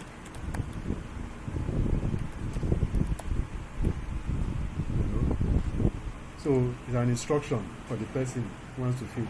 Use the drop down arrow. Use only the drop down arrow. Don't type. Then you have done the tip, the input message. Then the error. This is the one that gives you the error. If you do a wrong thing, even if you don't do this one, it won't bring this message, but it will not accept the information. But we're only using this as a way of giving a feedback to the person's mistake. So the mistake is that not in the list. Try again. And we are using this symbol, stop. There are many other symbols there. Warning. Look at warning. Look at information. But we ask him to stop. So stop. We show this. We have this in the response and put this name in it. So once you are done, you check everything is okay. You click OK. So once it's okay, you copy the formula to the rest. Make sure you copy it to the rest so that it will have effect. Then let us try again. This time around, try finance. Is there finance? I'm typing. I ignored this information is giving me. It's telling me use drop down list. Don't type. I went to type. Enter. See what it's saying. Not in the list. Try again. So it has given me the message. So I cancel. I have to cancel. And now use what's in the list. So anyone sales, anyone HR, and so on. So now it's not showing all. It's only showing one. that means your list is not your range of list is not complete. Check your range. Go back to the data tools, data validation, your list. Do you have this? Yes. I think you didn't drop down. You can go to the next one. Is there any? The options are there. You have 1, 2, 3. Is there? And even sales. You know, if Sales is even there. there. Sales is there. That sales are there.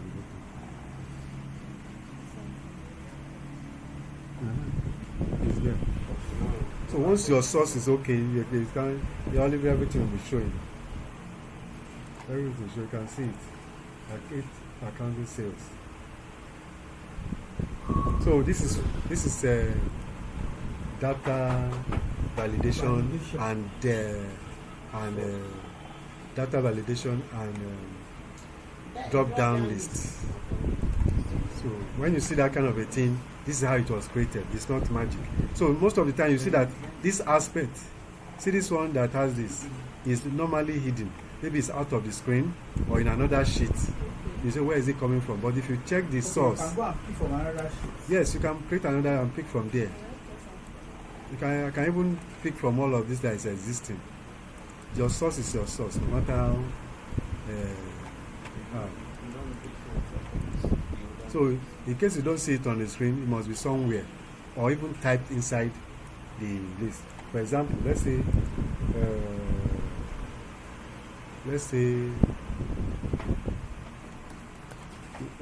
true or false. Let's say true or false. Okay.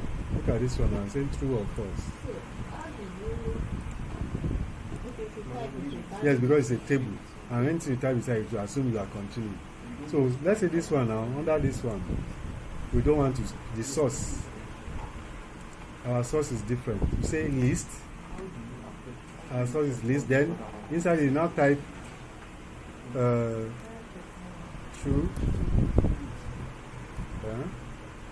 I think separated by comma. Let me say by comma or false. Okay. So this is what I'm typing. Let's see whether it will work for it. Yeah. Okay, doesn't need the quotes. Let me remove the quotes. Now true or false is not in the table there. Okay, I will need to go and change the. Yeah, so in the source, is the source you need to change. So I put true. Then now to the, must it be, So it doesn't need to be put. So it's just true, comma, false. Click OK. So if you look at it now, look at, is it that true or false? So anything that is not there, it will not take it. You can see either you select a source or you type in your source. Like this, if you don't see if you look at a data drop down list and you don't see a source, if you don't see, there must be something here. Even if you don't see those formula references, check for what is here. They will write it inside there. There must be a source as long as it's selecting a list. And the list, the options are going to be true, false, comma, separated by comma. Let's say another one say, I don't know.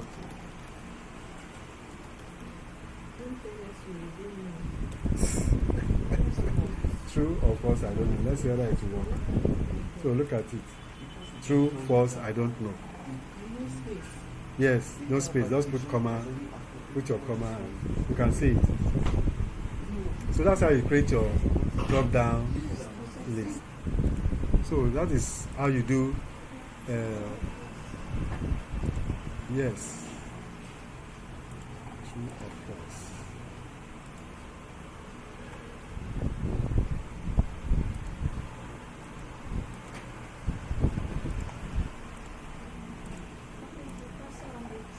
Right?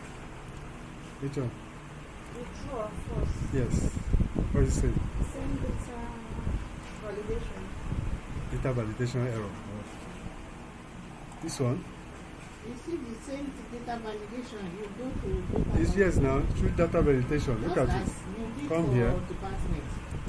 That is I'm too fast. Yeah, you know say, when you know something, you just be skipping. So you can see this is the setting. Just look at the setting. Look at the setting. The source is where you type those information. Separated by comma. True, comma, false, comma, I don't know is the last one. Since there is nothing following, you don't need to type anything there. And don't click on this one again. Don't need it. You already have your source is already there. Then you just click OK.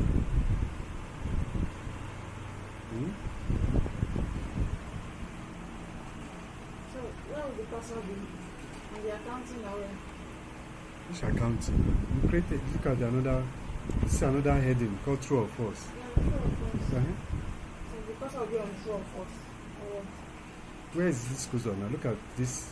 It's inside. It's under the true or false heading. No, if I want to get the true or false now, It should be on the, yes, as you have done for department. the blank space. Yes, the first one. Then you go to data validation. You go to list again. And then you do it again. The same way we created others. Only that this time around, your source. You type the information in the source area, and to pick it. The source Each option is separated by a comma.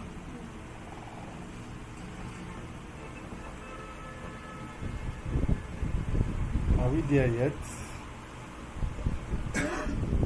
This flood, I don't know. Another one. Huh? You don't know this one? Well, I didn't plug my this thing. This laptop. It was plugged Maybe it's into down there.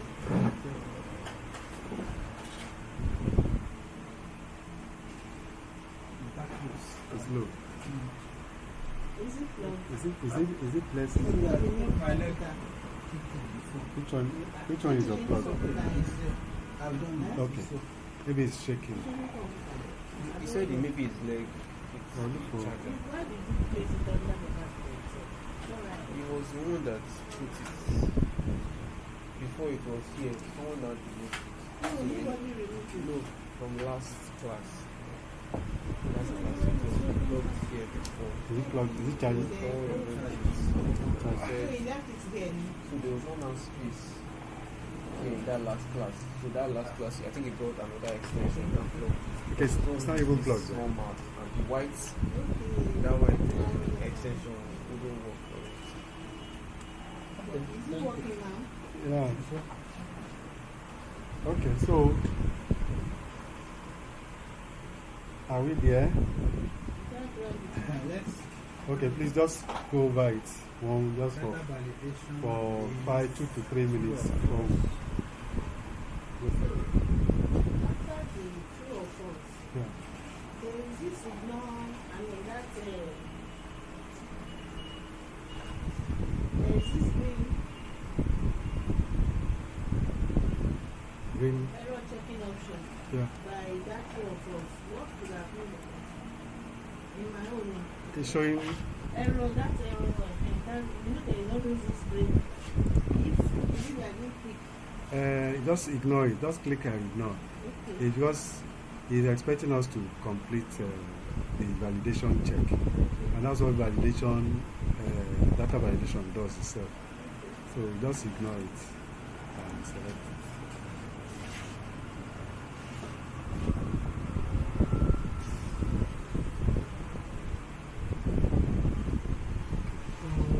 So when you look at the screen, Let's look for yes, you look at XLOOKUP function. This XLOOKUP function is so powerful and versatile in Excel because it is an advance of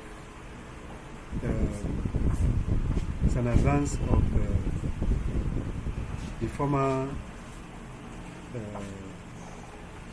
stuff that they used to have. We used to have something like VLOOKUP, HLOOKUP, that's vertical, horizontal lookup. So the VLOOKUP function is used for a very versatile function of being able to look for information in Excel in any order, whether it's vertical, horizontal, forward or backward. That's how powerful it is. Or the other one that we had the HLOOKUP and VLOOKUP. HLOOKUP is horizontal lookup. What lookup is simply means to look for information, looking up, like finding information. So looking up for what? Data specified to it. So we have HLOOKUP, we have VLOOKUP. But XLOOKUP now combines the function of both. I can do vertical, you can do horizontal, you can do can look forward, you can look backward. That's why they call it XLOOKUP. You can go any direction and can look for what it's supposed to find. So this is the syntax of XLOOKUP. The syntax is the formula, open bracket, then the lookup value, the value we are looking for, then the lookup array. The array is the range of cells or tables, area we are asked to search for what is here.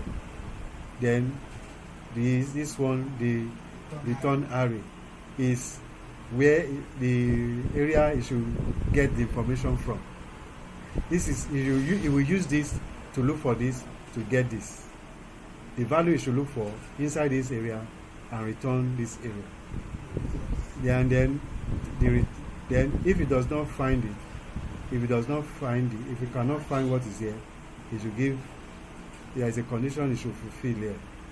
Then this other one is what kind of match are you looking for? Is it exactly what you want, or something closer, lesser, or lesser, closer, or bigger, closer? So any value that is closest to what it's supposed to look for, it will give you the answer. Then the search mode is how should you do the search?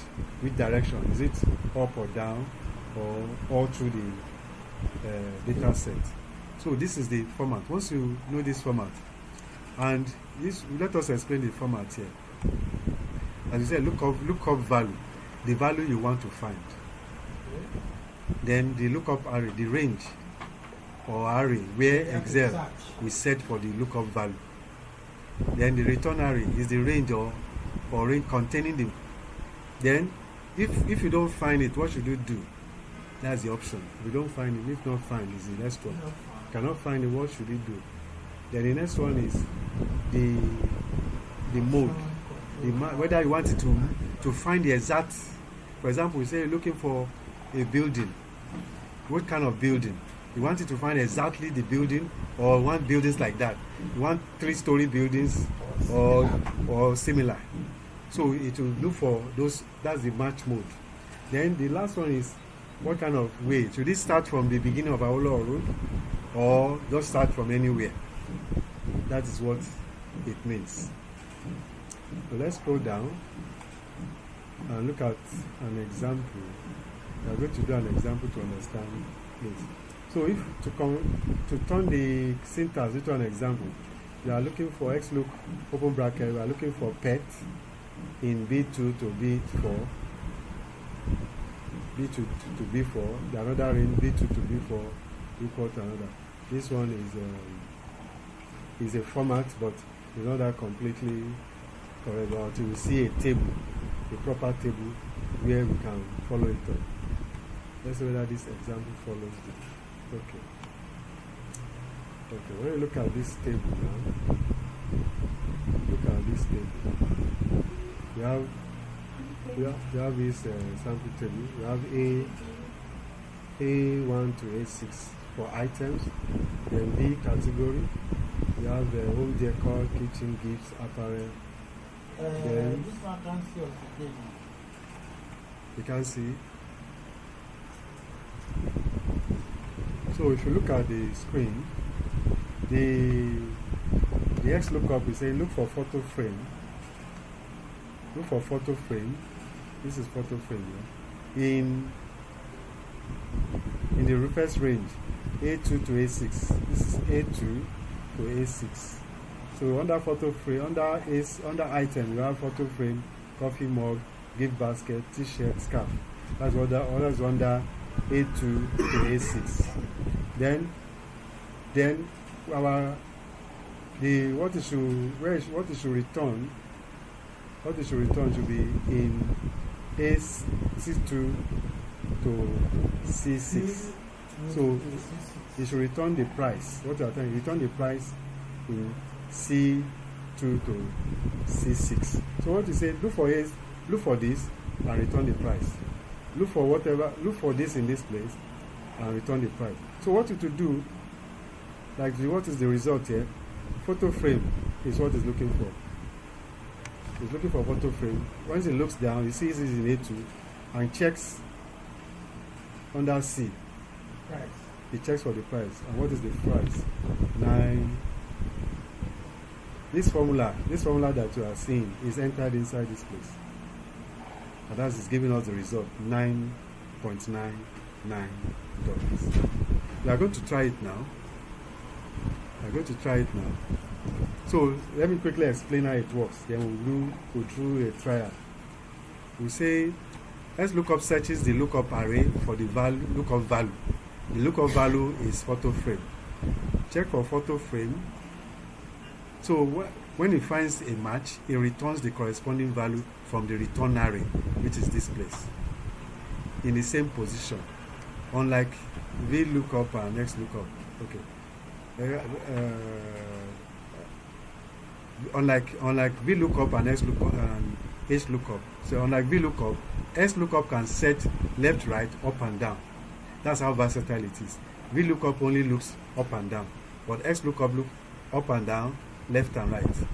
That's how it is very versatile. So we are going to practice this now. Maybe you copy it now. Copy it first. Copy. You should copy the Yes, copy the table. Copy the table. And let's put it. If possible, can put it You on need to number another 1, sheet. 2, 3. No, don't need to. Just put it exactly. Item. Put it exactly in. Open a new sheet and put it like that. Item on A1 is item. B1 is category. C1 is price. Then put all the items under them from 2 to 6 and the prices. And let's then work out this one. Let's quickly do that. While we are. Okay. So. Let me open a fresh new sheet now. You can follow it up as it is. See?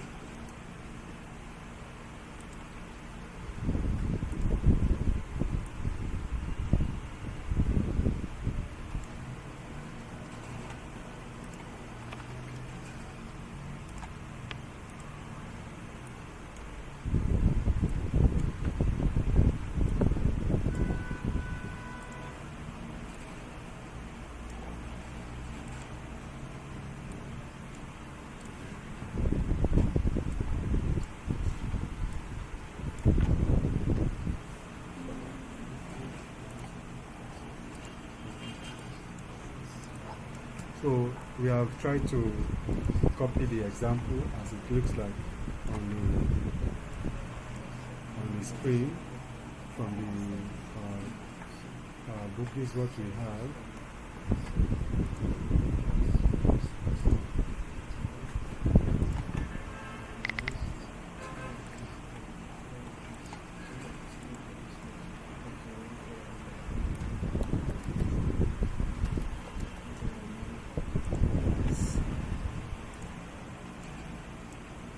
So when you look at the screen, this from item under the item, starting from A2, A3 to A6, we have the items we are looking for. Then under the item B is the category of these items. So the formula will be wrong if we are looking for, if the result is what we are looking for here. From what I think, the person is looking for the price of this item in on the table, which is on the price is on the C side. So how do we do that? You can see the formula VLOOKUP. This is how the formula is. Let me make it bigger for people to see.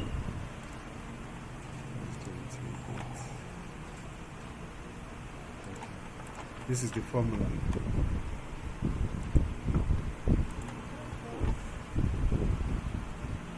This is the formula. Where is that? Yeah, it should be a comma. So, yeah, it's a comma. Depending on where your table is. So, yeah, depending on where, if your table is not on it, but it has to start. Yeah. So, this is the formula, and this is the formula will be under the price. The formula will be under the price. Let me be under the price. That's what you are looking for. So let me copy this and put it where it's supposed to be. So what are we doing?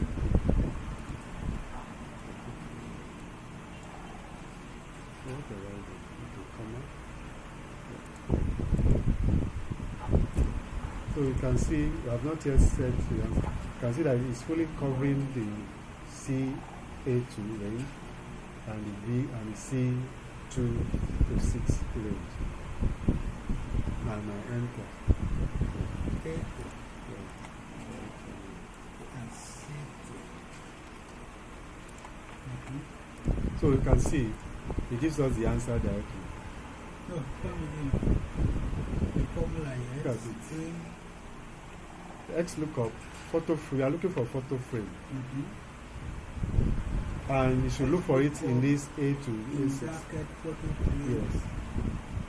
Then the answer you give us should be corresponding to photo frame in row, in column C2 to C6. So if it doesn't find it, you give us not found. But since it has found it, it has found photo frame. Photo frame is equal to what is here. It will give us found. It will give us the value, which is $9.9. Please check your formulas very well. Not found. If you are having not found, check your formula. Check the range. If you click on the formula bar, it should show you what is selected. Then also check also your type, your text. Is there space in it? Is there space, extra space, or this thing? How much the space? I'm asking if there is extra space Must there be space at all or no space? in the formula. At least put a space after the command. Put at least a space. You know, it's not necessary you should have a space. Even if you don't put space, you see the Yes. set for Yes. photo frame and space. If there is space in your photo frame, if there is space, extra space, it's not one. If it's not one space, it's not photo frame.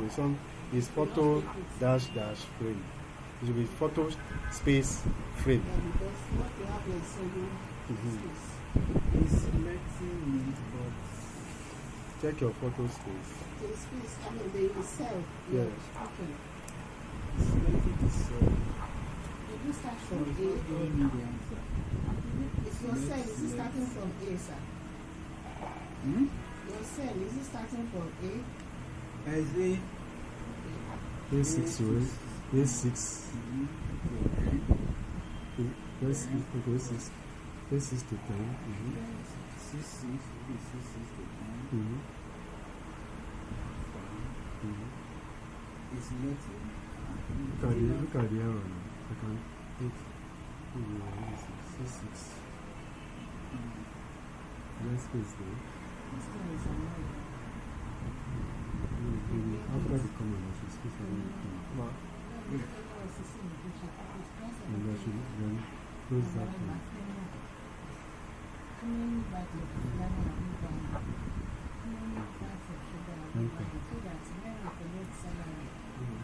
Really bad. There's something wrong.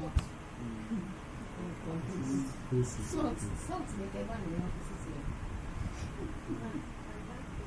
Okay, this is the error now. Yeah. See, we have photo frame. The P is capital. The P here is not capital. Once upon a time, she's Okay, this posting. one is not capital. The P here is not I capital. put a lot of capital. Now small. Okay. Enter it. Bring the money now. Or is it because Okay, X capital. and Many. XL? I'm the damn I'm signing. What are putting X lookup? There's no up. Look up.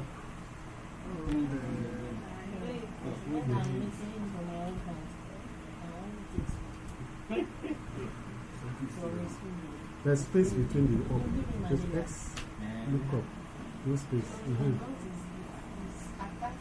If you don't see rice, not fun. Yeah. Okay, now. Allah is a guru now. I mean, you write the formula well. Formula N. You are not selecting the formula. You are selecting type item. Let's Okay, do tank. so we'll be selecting item. 1 hour that we start. So we'll be selecting item. Let's do the tank. You have selected item. Let's say item. Then the next one. So it's step 3. This is fine.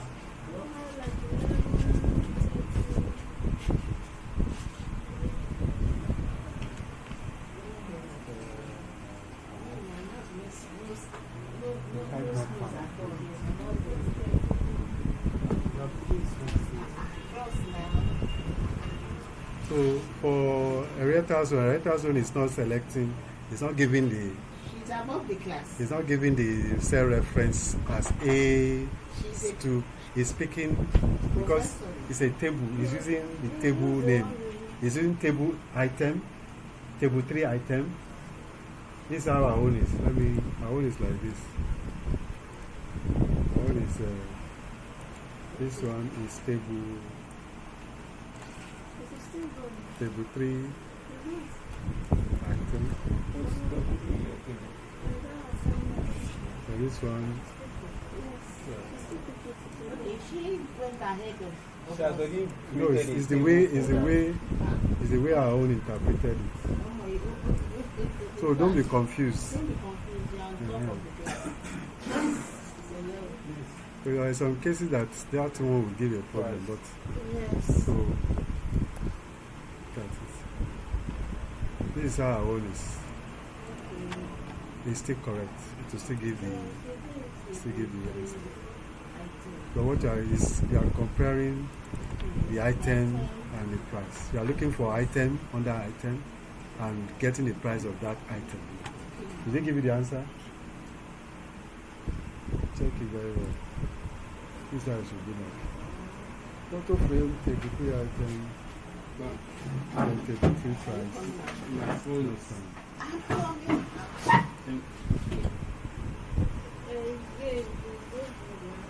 Give you the answer. Huh?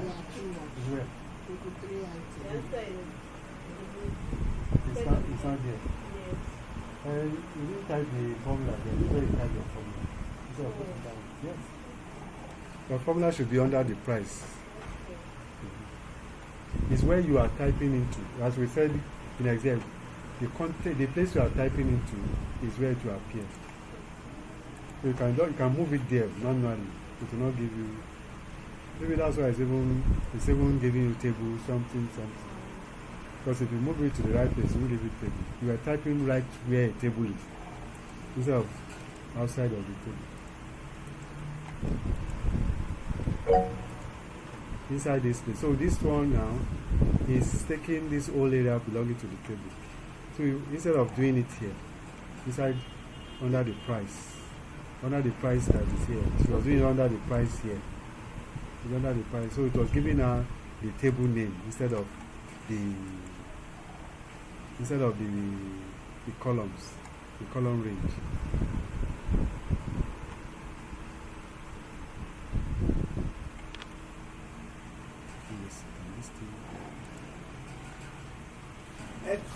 If you don't have XLOOKUP, you use VLOOKUP, vertical. And that vertical lookup is, you can use it in this, also in this kind of table. VLOOKUP. Let me see if we can try it on this.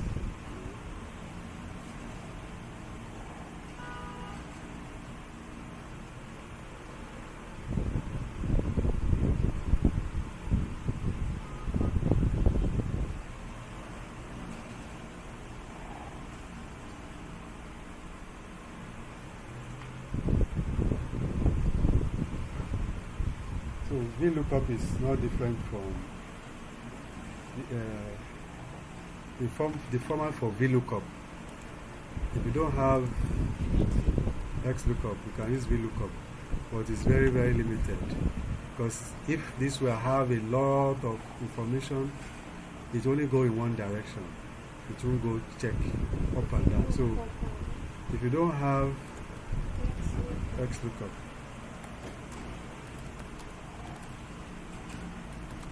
You don't have XLOOKUP.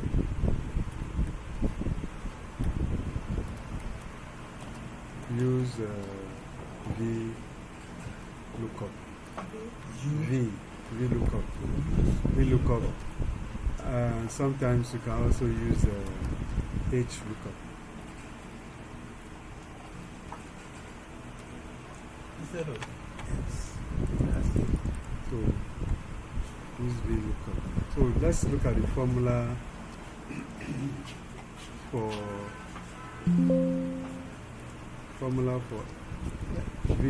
VLOOKUP.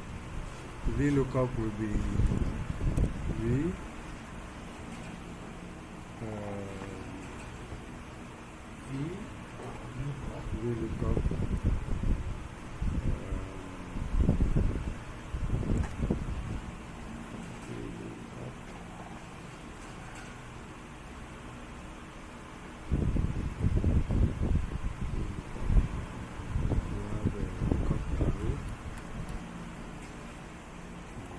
look up again. No, just wait.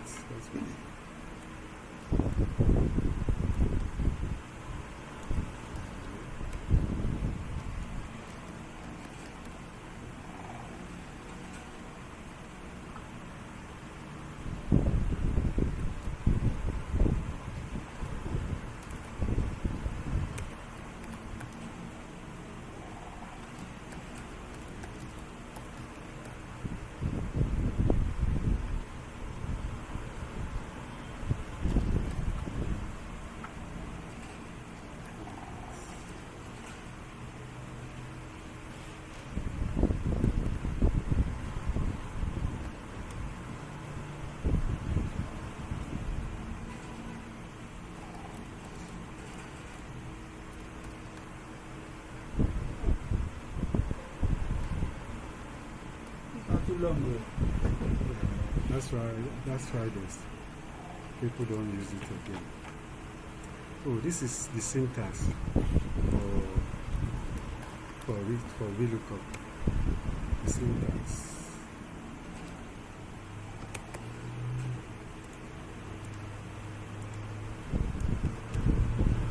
So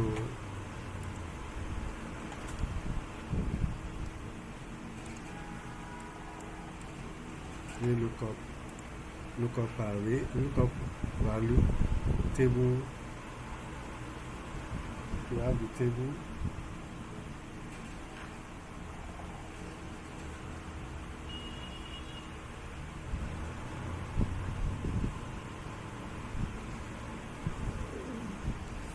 Okay. So Yes. yes. In bracket, call value, comma, table array, comma, call index.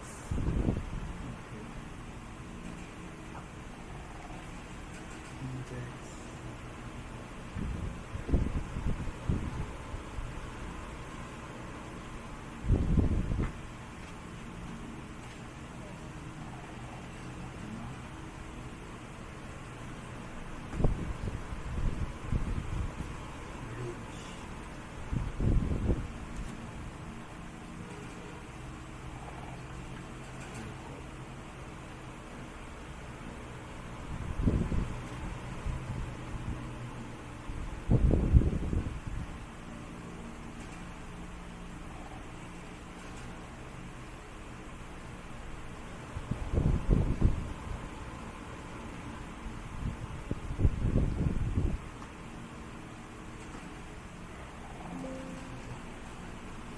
Okay. So I'll now type an example of such a formula, adapting it to what we have here. So this one, VLOOKUP value. Let's say you are looking for photo frame again. Photo frame. So let's do something else. A t-shirt.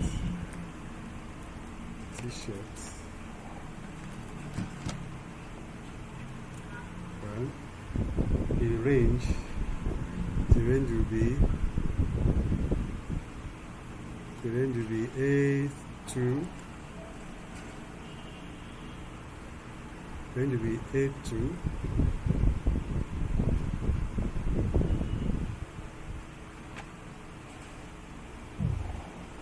The range will be A2.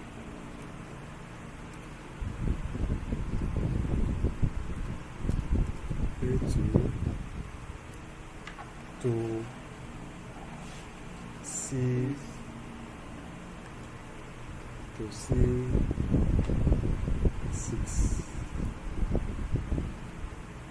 Then our index column is 3. Then we put our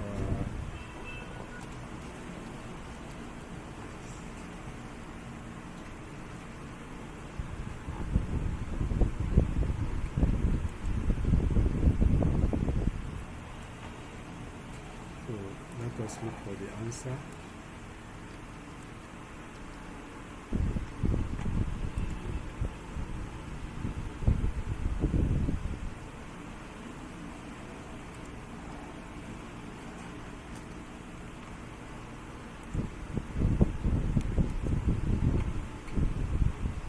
So if you look at this very well now. After flash, no bracket, no. Okay. So look at it now.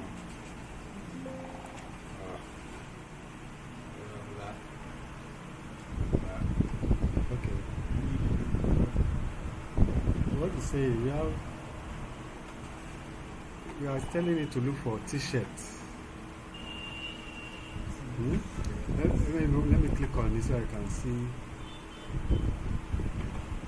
We are saying it to look for T-shirts in the whole database. In the whole database, you can see that inside there, in that of XLOOKUP, you are able to select only the areas you want.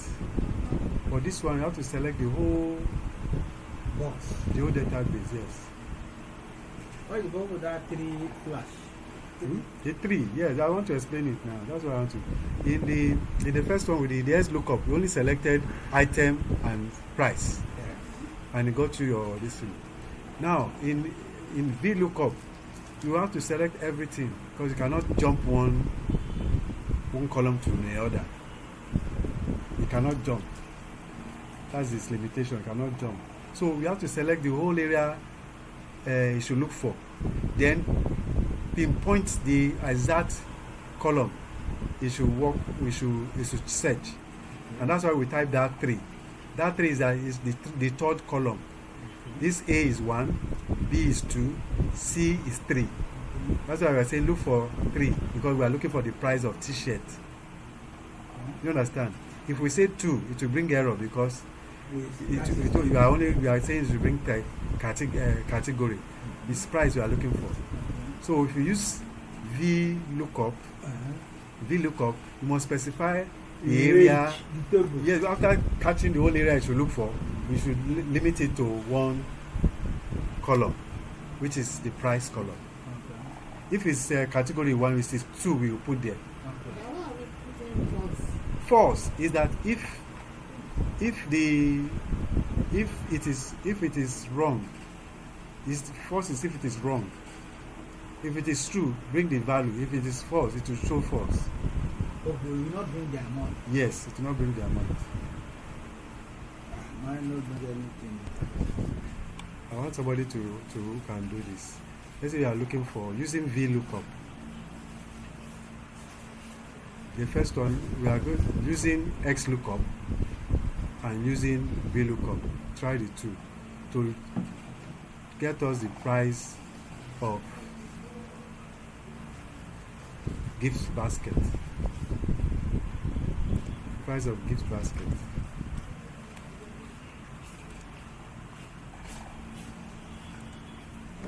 Using the two formulas. XLOOKUP, use it for one, and VLOOKUP, look for one. Look for the price of gift basket. Use XLOOKUP. and use VLOOKUP. Let's see which one is easier.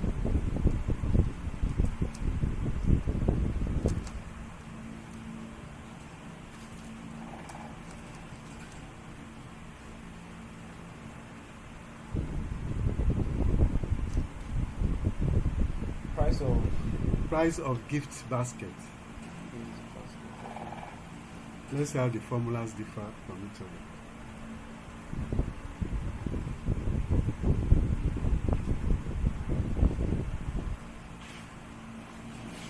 Yeah. Okay, good.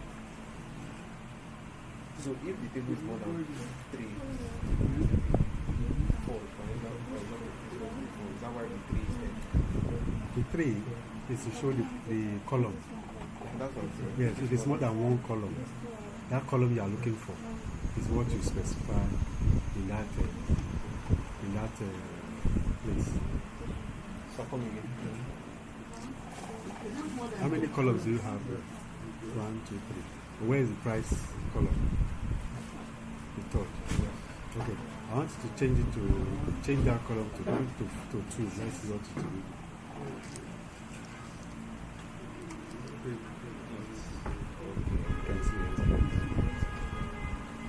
So if you specify the column, you should get the result.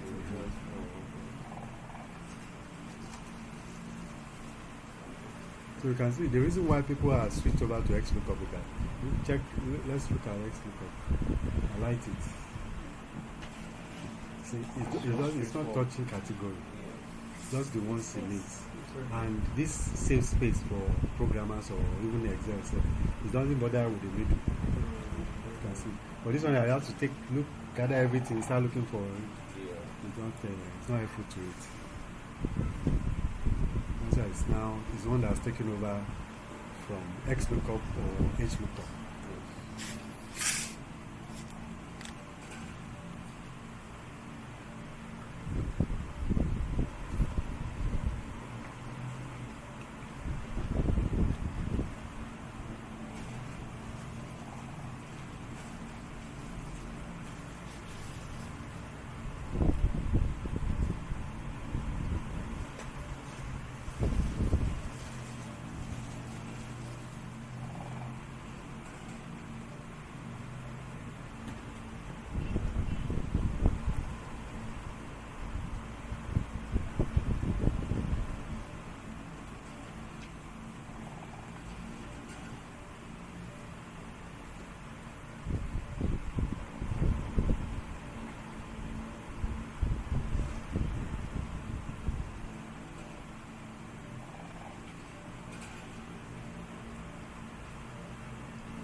The same.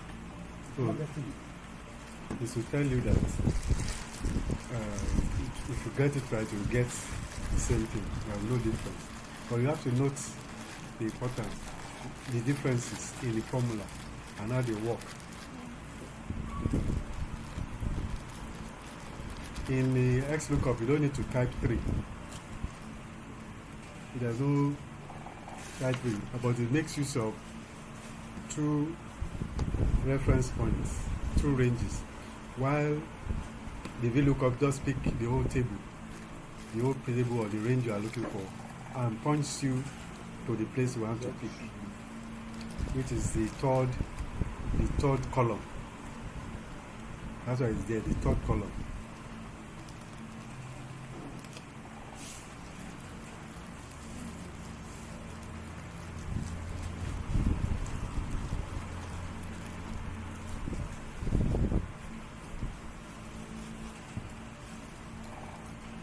You change that 3 to 2 or 4, or the number that is not there. Or VLOOKUP, yes. For XLOOKUP, no. To give you an error.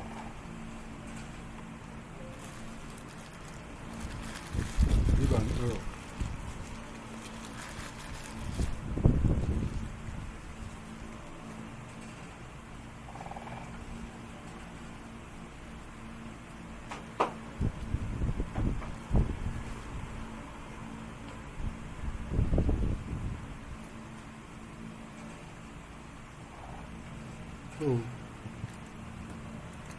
give you an error. And that's where we have an error checking formula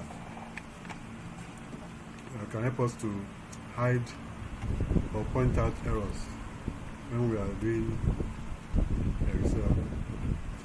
So let's get this out from our computer.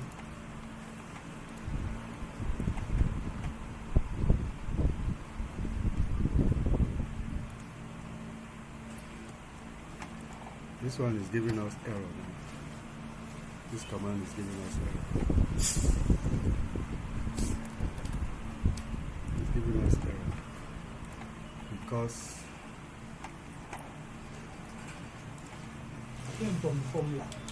yes, who can tell us why it's giving us error? We have only 3 columns and type 4. Type 4, so it's out of range. It doesn't understand what you're telling it. That's my own is giving ref. Which reference doesn't understand the reference. But if you take that 4 to 2, you keep 3 4. It will work, but it will pick from another Second place. column. You pick from another place. Let's see, from 2 apparel. It's in apparel, which is under category, which is not what we want. We pick one, so pick t-shirts. So pick 3, so pick the right place, the amount. So what we want to look at now is how do you use the error. What we use is for error capture. We use the if error command. If error, open brackets,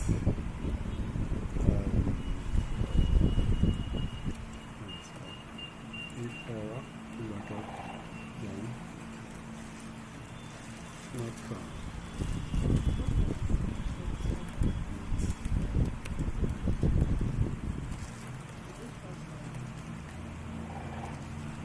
So, because there was error in that statement,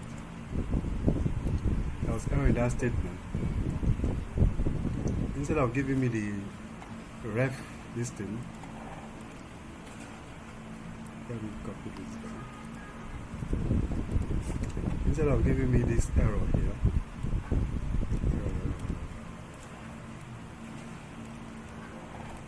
instead of giving me this error, this ref error, this if error command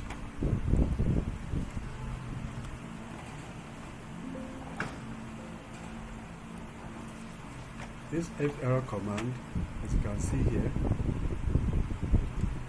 will give me we'll just put not found here.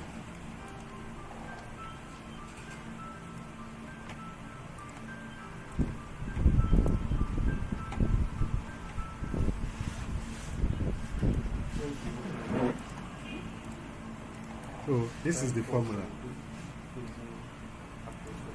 This is the formula that was wrong. It will give me this error. Instead of having this in your work, you capture the error. We use if error to capture errors. And either in our formula or in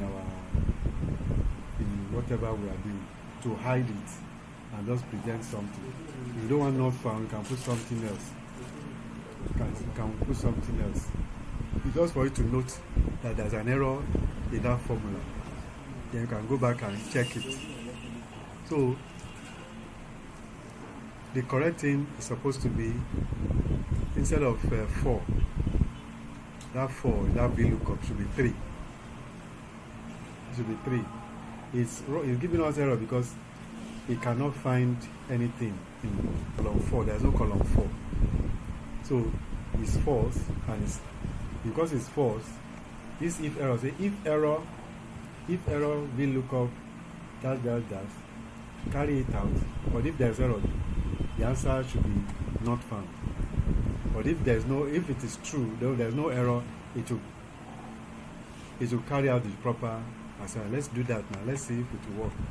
I change the 4 into 3, and where you can find the answer. You can see it will give the amount and not show the not found. So what if error does is to cross-check formula errors and hide them, so I can later go back and change them. If I don't put if there is an error and I don't want it not found there, I just say maybe I put something like check it later. Check this later. You see? Instead of raising people's high blood pressure, not found. Just check this later. Can be changed to Yes, not found is just any word. Yes, any word. You can put any word. This is just for you who is doing this to know that you need to check this formula is not okay. But you don't want people to see this kind of ref. You don't want to be seeing ref. This person does not know what he's doing. But if you put this one to hide it, okay, then you go back and check what the error is. So it has captured the error. It has captured the error and presented you the opportunity to change it later. So I can put anything there. I can say smile.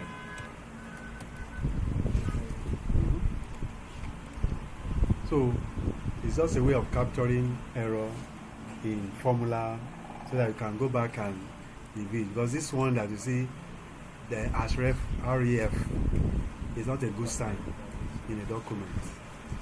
You know something is not well done.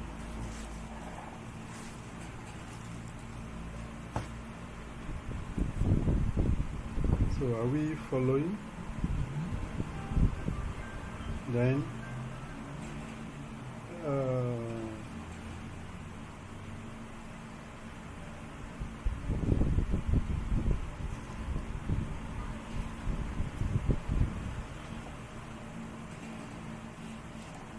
for the next 30 minutes, we are going to the assignment for the weekend. The assignment for the weekend. I hope you understand this first. If error. No. Okay. No. But this is the assignment that makes us to understand tables and what we have taught this with data validation, data list. Okay. So let me go over the if error again. Just as what the name is, if error. If error, do this. If not, do that. So it's one condition. It's checking. If there's error in your formula, it will bring not found. Just as you have here. If there's error, open bracket, in this formula, close bracket, say not found. Or maybe this is what is confusing us. If you found error, say found. Okay. If there is error in this formula, found. So if there is no formula, it will give us the result. Okay, so we are going to make this formula now perform what it's supposed to do. So below it now, we type the formula without the apostrophe. That can give us the result. You can see it found an error. It found an error.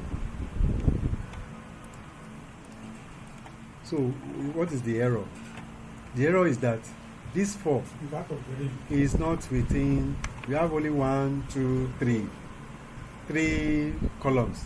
The fourth one, nothing, except we now decide to put it. But right now there's no fourth column. So the best thing is that we have seen the error. Correct it. Once you correct it, that found will not be there. Let's change it to 3. That's what we are looking for. That's what you find. See. So if error, put found. If no error, with the answer. Because this is a way of checking your formulas and making sure that they are working. Like all the things we have been doing, right from sum if and everything. This if error, we enclose all of them there. What you do is that it will give you, if it's correct, it will give you the answer.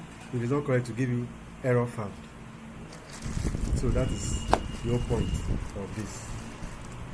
So let us quickly look at the exercise we are going to do for the weekend. We already have our data sheet, which is this. Our data sheet is this. This is our data sheet, and we learned how to do data validation,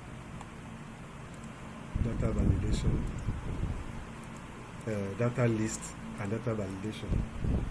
So we are going to build the exercise. Let me type it out. Where will I type it? The question assignment.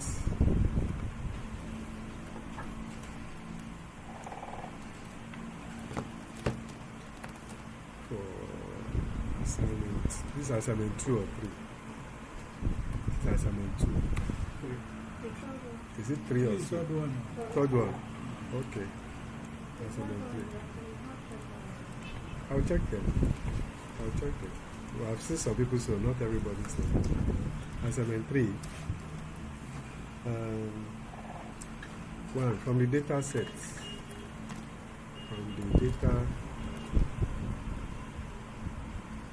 Data sets or table that you have. Because some of them already tell me to table.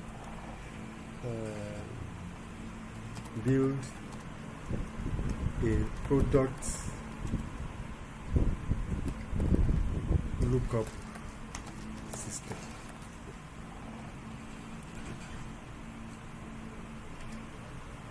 Build a product lookup system. Then 2, create a sales invoice with automatic product lookup.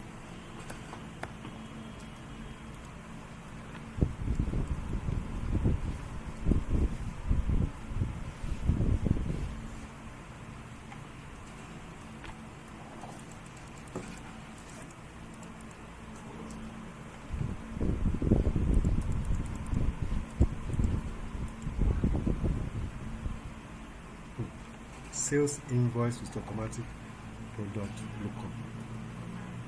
Wow. So that is all. What's this 2? Which table are we looking at? This is the table. This one you have here. This one. This is the table of products. Product region, customer ID, blah blah blah. So we are going to do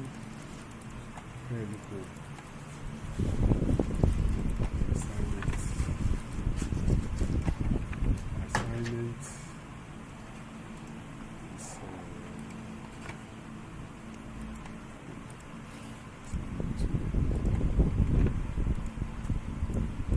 Do you have any question or you want me to explain further? Build a product lookup system. Build a product lookup system.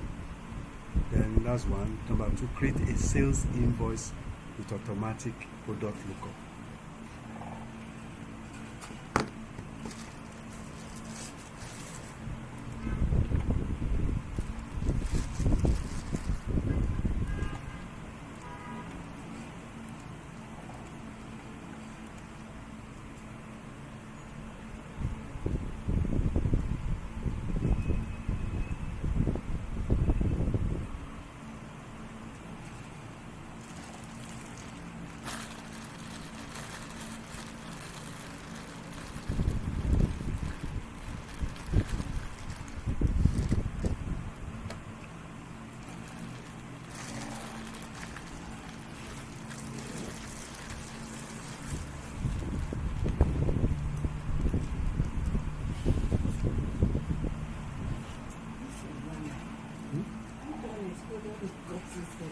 Okay.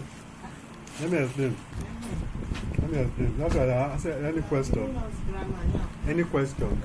Everybody answered. I thought maybe you understand it already. Okay, maybe somebody comes to your shop and say, I'm looking for, do you have so and so product? Then you open your laptop or your POS system and type it in. It will, if you have it, it will bring it up and also display the specification of that product, whether price or this thing. But because we already have a data set, your data set is one that is going to do what? That is going to once you type it in, remember there were how we did the source in product listing. Product listing, our source. The source will be your data. This your data set will be the source. Then the product lookup. Once you type the product in, it will bring everything about the product out. Price, especially let's limit it to price and quantity available. That is for the price. No, we don't need for region. If you want to put region, that's just extra. So that's the criteria. Yes. What you are going to look for is that a system in which when you type in the product or you select the product, it will bring you the price. It will show you the price. So that means you need two things. You need two things. Let me just even give you Expo. The Expo is that you should have a what? You should have what? You should have a drop down list. A drop down list. Maybe you should do it now, sir. Then you can do that of sales invoice. Okay. Drop down list that you say this, Okay. and then your formula will be snapped from that. Okay. Let's make this one. We're only doing number 2. Number 2 from home. Let me move it down. Number 2. So number 1. This is example a product lookup system. Product lookup system. That is my home.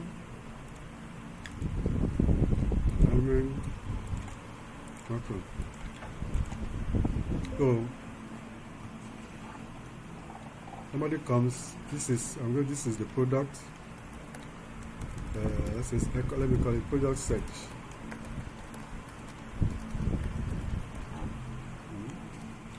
Then I put price. If there's any other price, any other thing we can add. So let's limit it to. So it's unit price. Unit price. Let's say quantity available. So let's limit to unit price. Okay. So since we are using this table, and this table is from A4. It's from A4 to 1000 and 1003. 1003. Okay, 1003 is the last one. So our ranges, let's go back to our ranges will be anything we are doing to be in this range. We're going to be in this range. From 4 to 1003. That's going to be the range of anything we are looking for. So, and what we are looking for, this is the product. The product is, there are so many products. Monitor speaker, others. Monitor speaker. Okay. We'll correct that later. Other speaker. Okay.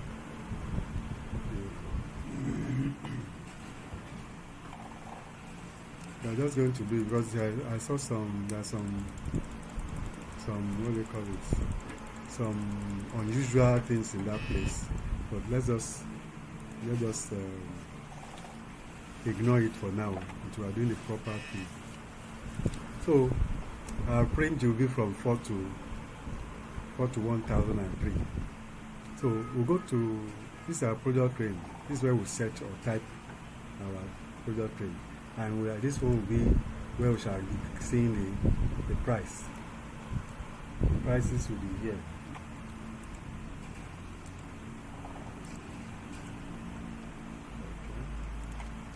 Product search. Okay.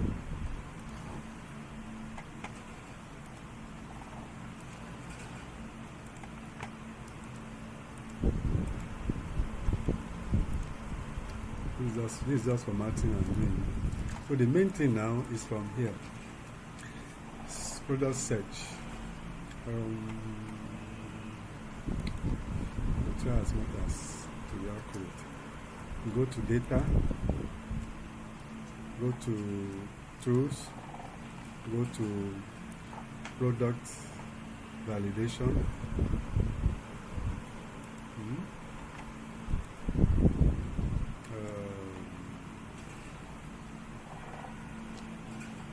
List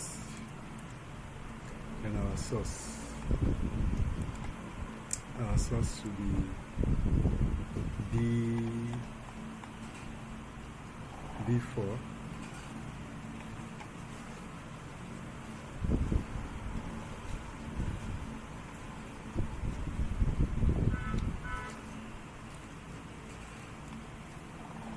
B4 to B1000.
So we are here, and we can see that it has shown all the list of products we have.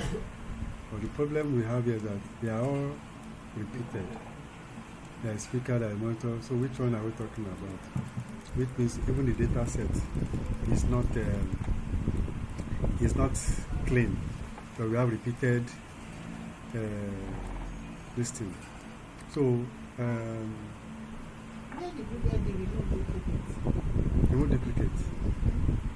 It's under data this thing. I have not removed the duplicate, but it won't work in this direction. It won't work. So what I want to do is because of they have different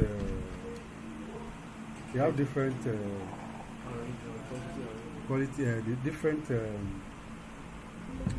what they call it. You have multiple this thing. We have to limit it. So I want to create. Let me see this data set.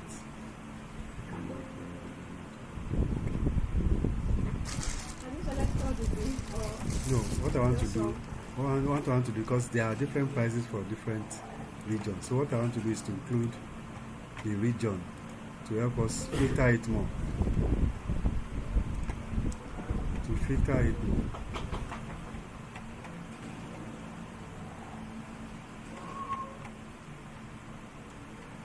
Filter it more. So where are we? So let's move this down.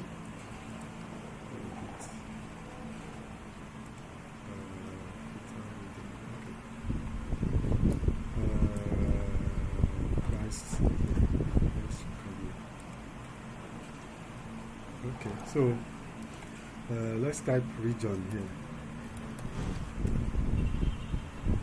Region. Then format painter.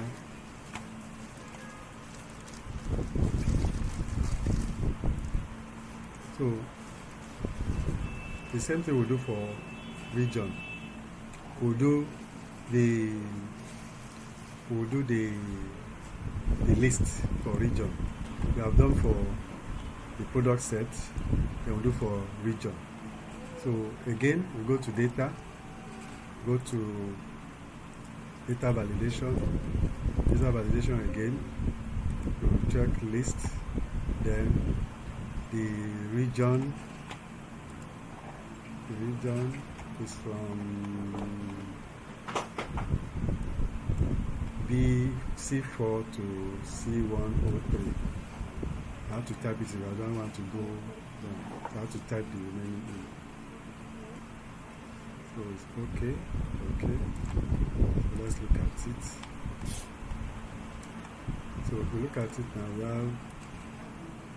we have region here. Central. Central is repeated again. I don't want to have that.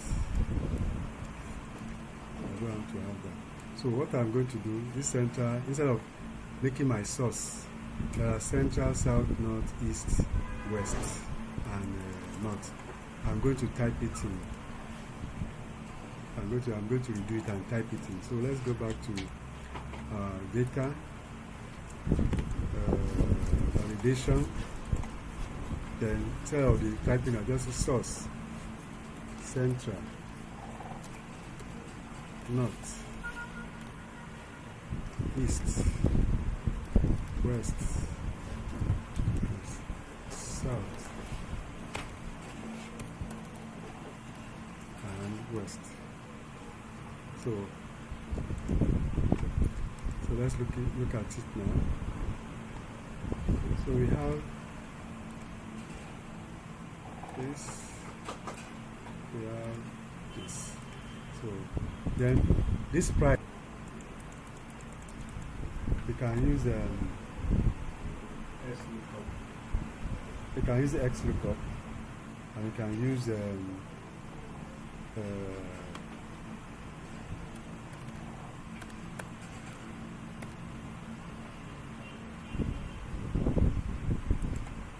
It was a shocking moment in the wild. It was a shocking moment in the wild. A wild hunt.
will call him today in the evening.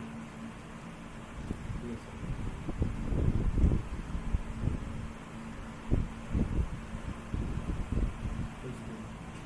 I'll put pressure on him. I'll call him tonight. This evening. Yes, I have a book that he signed. Yes. No. Yes. Right.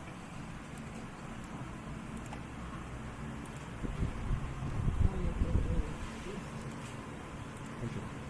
So let us look at. Let me walk you through. Let me walk you through that. You understand. Two conditions to fulfill. Let us look at it very well. You mean we can be able to code this long formula? It's not. Inside there are legs. It's not the form. It's not. The formula is very simple, which we have treated. We have treated, but this one we are testing for two things. You know, we did data. We did the example we did was only for one. Only for one. Now this one, we are testing for two things. Those two things must be correct before we get our answer. That's why I have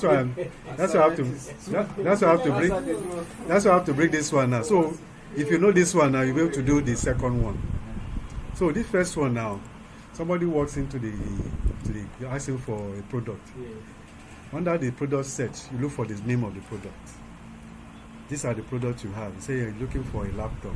Okay, you have laptop here. Click on it. Now, reach region. Now in the region you have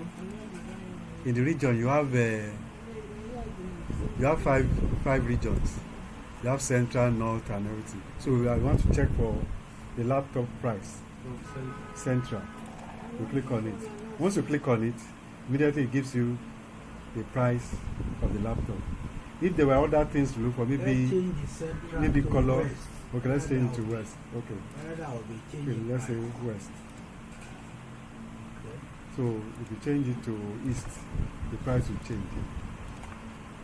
And if you check the data set, you will get the price as it is. So this one now, instead of you going through the start searching, it automatically looks for it and bring it out for you. That's what this product lookup system is all about.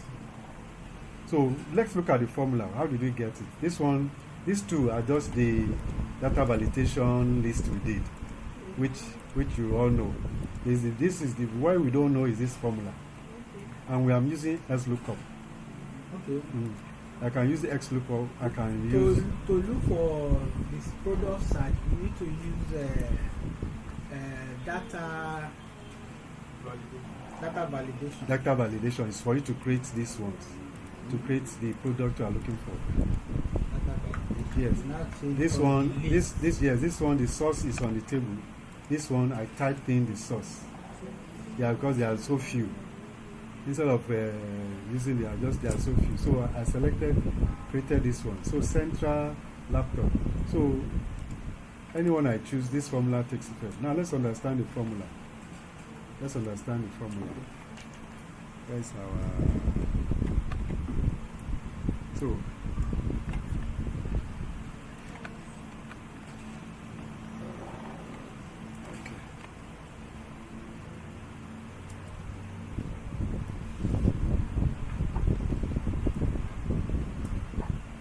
I hope you are following.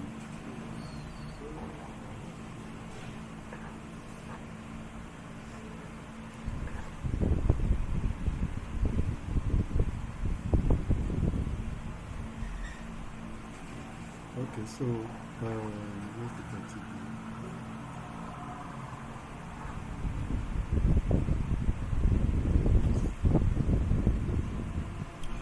Okay.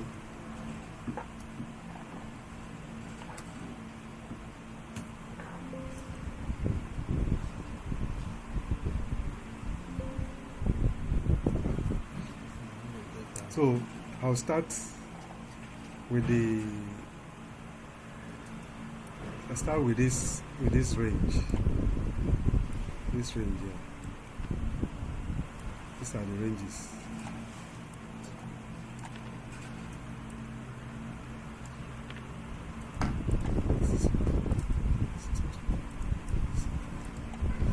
So you can see from these ranges you see in the formula are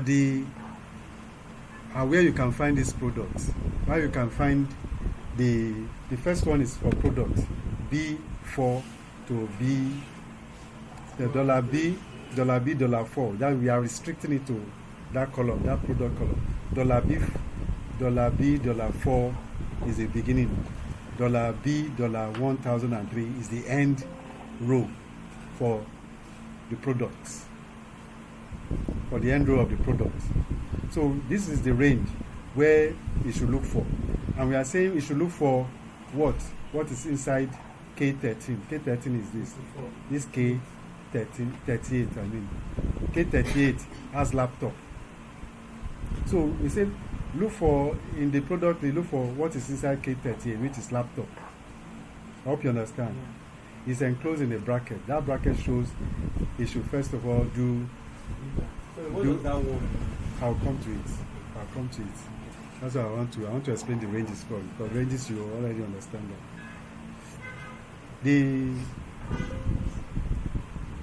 The second one is the range for the region.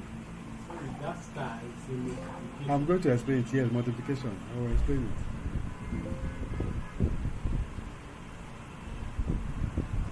So it's the range for the region. So it says look for K40. K40 is where you have the west or the region. It's look for west inside the region range from C, $4 to $1003. Then look for, is it equal to 40? Is it equal to K40? That is west. Can you find west in it? Yes, it picks it. So it has picked this, it has picked this. Now, this third one is where you should find the answer. That is, there's amount, the price. So the price is in this range, $E, $4 to $E, $1003. So wherever it says, where these two are correct, it should pick the price from it. So it looks for the product, laptop, is correct. It now looks for the location or region, which is west, is correct. So it goes to look for the amount and picks it. Now, let's come back to the beginning now. 1. This one simply means look for only one item that fits this condition. If I put 2, it will list several that fits that condition, because it's possible. So just only one item that fits this condition, that's what it should produce. I hope you are following. So that one is simply means look for one item or one result. One result, not item. One result that fits this condition. So the one result will be, you only pick that value, the only one value that meets that condition. So what does this multiplication means? This multiplication means whether it brings out a because it's going to bring 1, 1. Because we have put 1, 1 here. 1 times 1 is 1. So one result is what it should bring for us to bring out. So this XLOOKUP is going to bring, you say XLOOKUP, open bracket, one result, the condition to bring times the next condition. Both conditions are true, then this is the result. So if it were only one thing we are testing for, we will not go through this long process. But because we are combining two conditions, and we will use this one to restrict it to one result that fits the two, it brings us this. If it was just only one, if you remember this one that we did here, where is it now? This one that we did, where is it now? So this one. This one, you can see the formula. You can see XLOOKUP. You see, you just test one area, test for one this thing, and brings the result. But since we are using two, we are looking for two results, we have to combine the results here. So that is what we have in this formula here. So as you can see, it is working. Once you change it, whatever you change, it will just pick it up, monitor, yes. Concern is that how do we train this product item and to eradicate duplication? Duplication. That is what it's doing. You see, this product item is listing a lot of listings. As they appear in the data list. Because of the region. Yes, and if we are going to remove duplicates, it will affect a lot of data. Some things will be deleted. Because of the region. This is not one Yeah. region. So because every region is unique, it has its own. So the region now filters it. We are looking for this product, but the region will now limit it, because I don't think we will have different speakers in the different region. So each region will reduce it to this thing we are looking for, the price. So the region helps us to limit to filter it. Because if it's just this, we are looking for the product alone, we will see multiple prices.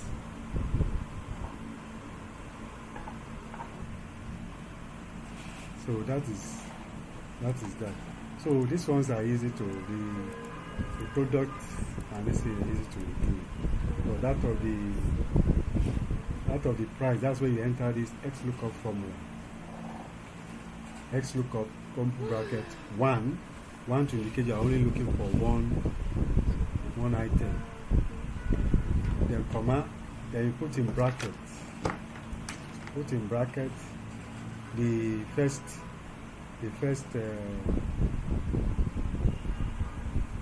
put in brackets the range equal to the condition you are looking for the first one is product search. If the range contains, you can find in the range K38. K38 is referencing where the product search is. Then close the bracket. Then times, open bracket again. Now look for the region, the range of the region equal to K40, which is what is in K40. Any name of the region. Close it.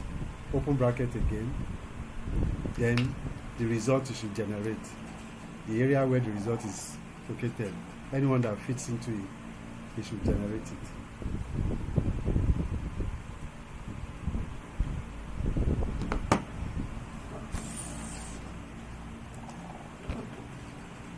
So this formula is written there so that you can actually follow it when you are doing for the other one. The other one is a sales invoice. Sales invoice. Try to use maybe about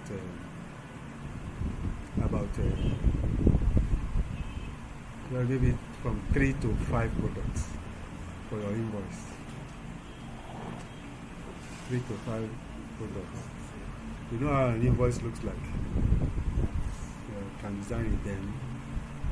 The customer ID, name, customer ID, item, description, item number, description, unit price. Then do for those who may be finding it difficult, let me just do not a sample but the structure of how it will be like. Okay, let's say the junior enterprise. The price.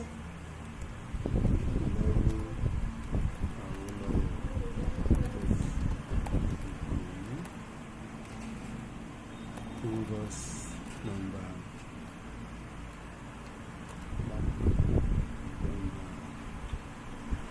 Number 000 9 Okay. Then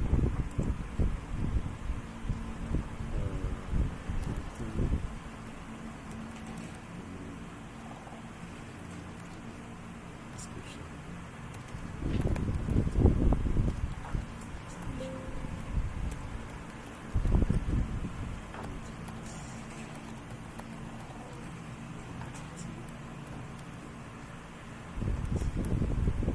So after you put your information here, after you put your information on total,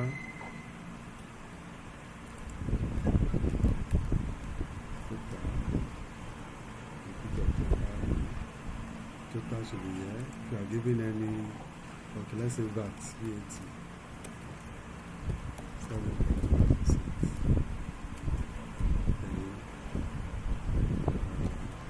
This is subtotal.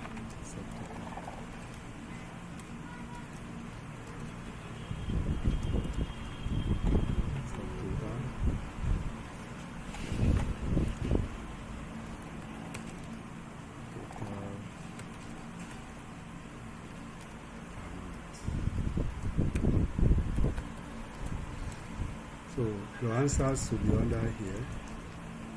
So, as I said, this your item should be, let's say 1 to 5, 1, 2, 3, 4, 5 items. This place should be, you should not type it in. You use a list. All you do is once you put the list, I don't want to, whether region, I will just put the list. Put the list.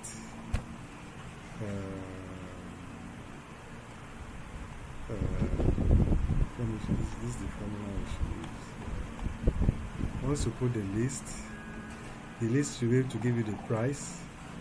Okay, this quantity, you can put the number of quantity by yourself, manual, but the price list must be automatic.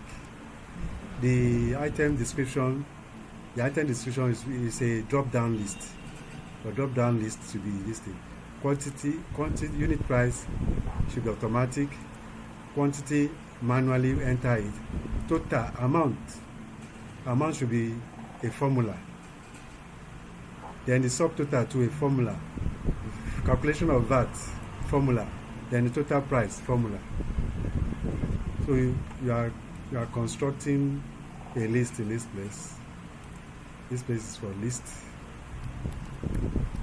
Then this one is formula to get the price list. Then this one manual entry. Then formula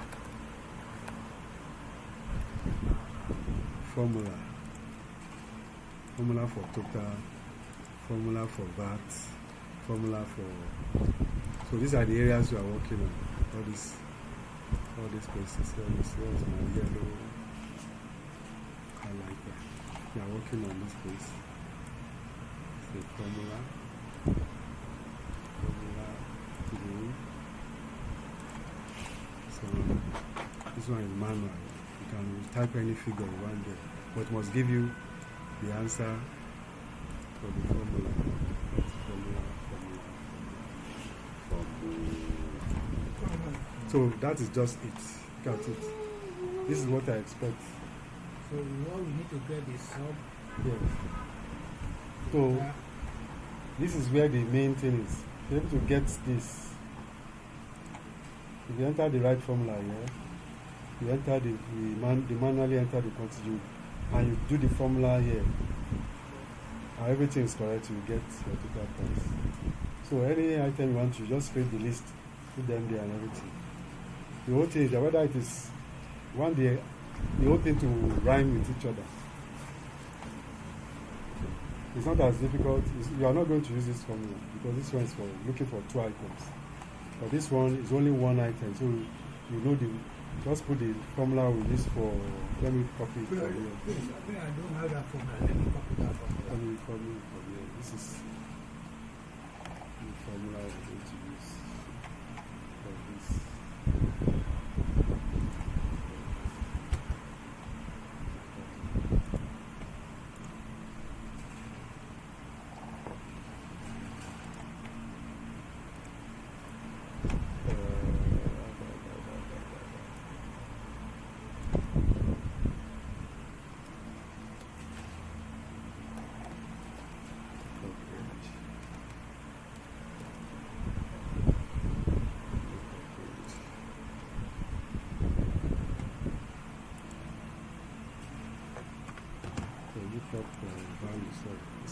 value. This one is the lookup page.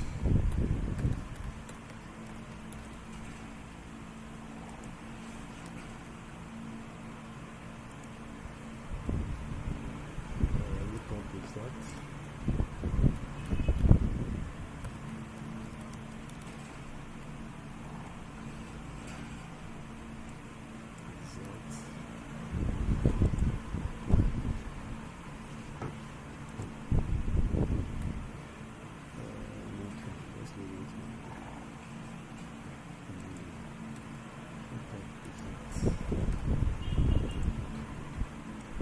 So this is the formula we are to use.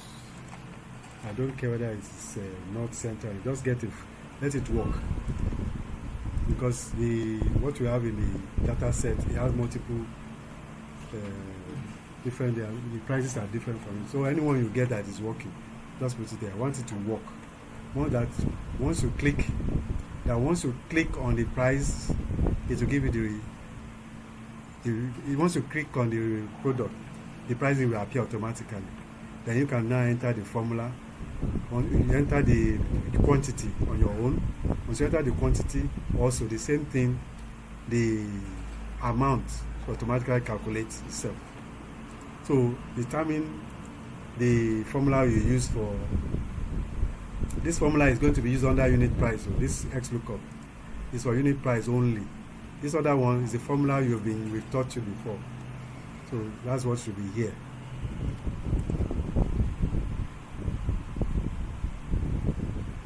Do the assignment. It really enriches us because there are several formulas here. It's basically 2 or 3 types of formulas. How can you see on the? No, I don't think it's there. I'll try to upload this today so that everybody can review it. So that by Tuesday, we will now enter fully into our pivot table system. We are finished. Well done.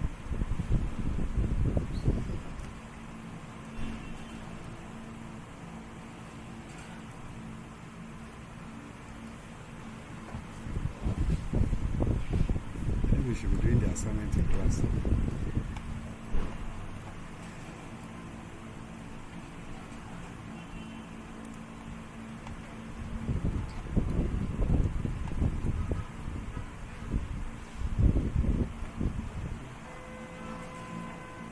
So this one now we can do for different clients.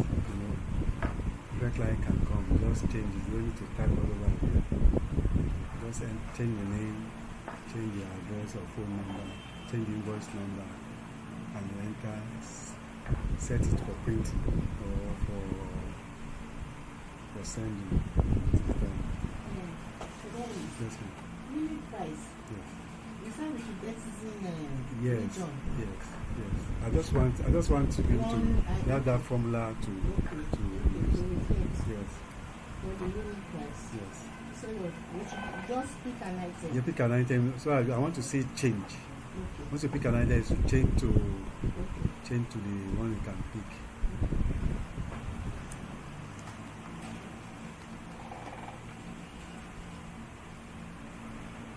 Centralize the headers.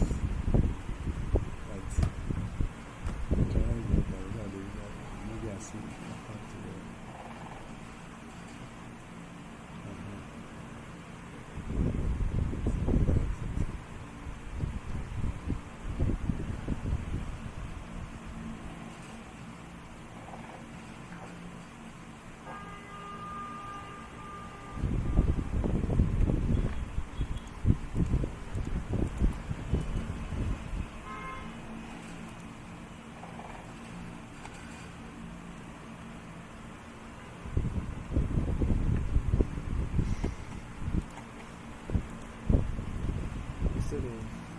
Let me see how you listed your numbering.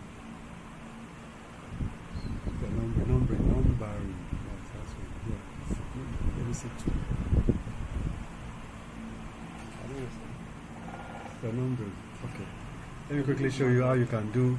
Okay, If you have a million numbers, how do you number them automatically? The easiest way is the first like what you have on the screen. Just type 1. Then the second one, click equal to. Click back on the one that has 1. Put a plus and put 1 and add it. Automatically it will make it 2. So you can just drag the rest to wherever you want to drag it to. It will list the numbers. Instead of typing 1, 2, 3, you can use formula to generate the numbers.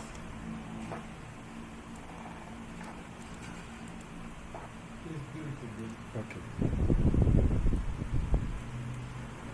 You have 1. So you have to list. You want to make a list, a long list. Something like this data set. Like this data set, I want to put a number from here. Let's say SN. So this you have the first one, put number, type a number.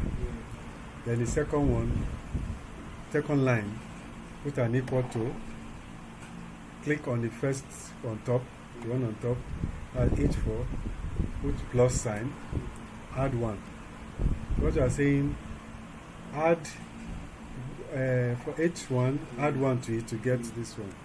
So look at it, H1 plus 1, 2. We move it to the next one. H is now H5 plus 1, 3. H5 plus 1, H6 plus 1. So it's increasing like that. So add it like this, it goes on. If you want to do it to the last one without all this dragging, just come here, that point that is solid, that point.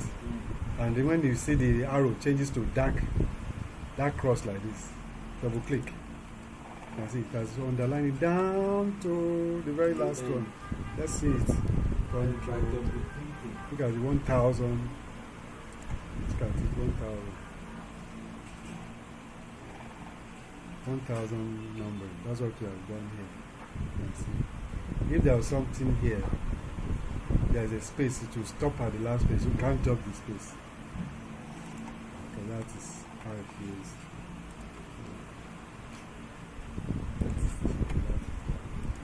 So that's the formula for the number above, add it plus 1, and that's your.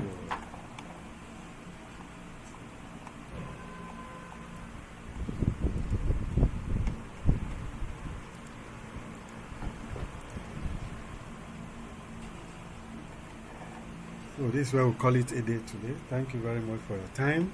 I wish to see it out of that sheet, or it has to be in that sheet. Which one? The table. The table. What you are looking for in that table? You cannot make reference to another sheet. Because what you are looking for is in this table. If this sheet was in another table, you can reference it. Trying to reference is giving me error value. What is the is it which one is it the product? For the unit price now. Unit price. Yes. Okay. Unit price, if you enter this formula. Then if I'm looking for speaker, quotes, comma, No, then you don't put quotes. No, you don't put them in quote. For speaker. Don't put speaker. It's a reference you put. It's a reference. They say, for example, if what is in item, what is in that, let's say you are looking for, let's say what if this one is speaker, what is here speaker? And the formula you put here to be what is inside there is the reference, let's say K59. Okay. Not the name of the item. K59. Yes. But should be the unit price, I'm using it for I'm using the table. What we have in unit price in the table. Yes. Is what I'm referring to. Yes, it's the table, but you are not going to be writing individual product name. If I've done the Yes. list, Because all the list is in the table. it's It's in in the table. yes. So it Well, is what but appears here. You should if find the silver price. is here now, unit price. Will I? Okay, now shall I now say K this? Yes, K. It is because How do I get this K? Because the This K. table is you have to. The process. Uh-huh, First the of all, list, do all. I've First of all, do all already the done the list. list Once you from do the the list, table. once you do the list, we will now say XLOOKUP. the lookup is lookup. This one will be the what is there. Price. L59. L59. Okay. Then comma the range. Take me the range. The range. After the range followed by the result. The result will now be on will reference to the price list, the price. Okay. So the value will be the value you are looking for will be K59. K59, then the range where you can find it, then the result it should display. Whenever there is an item change, it will reflect on the unit price. Yes. Thank you. Welcome. God bless. Because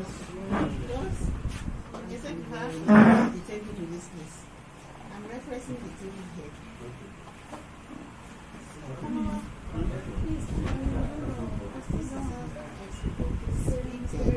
Okay, very kind all the.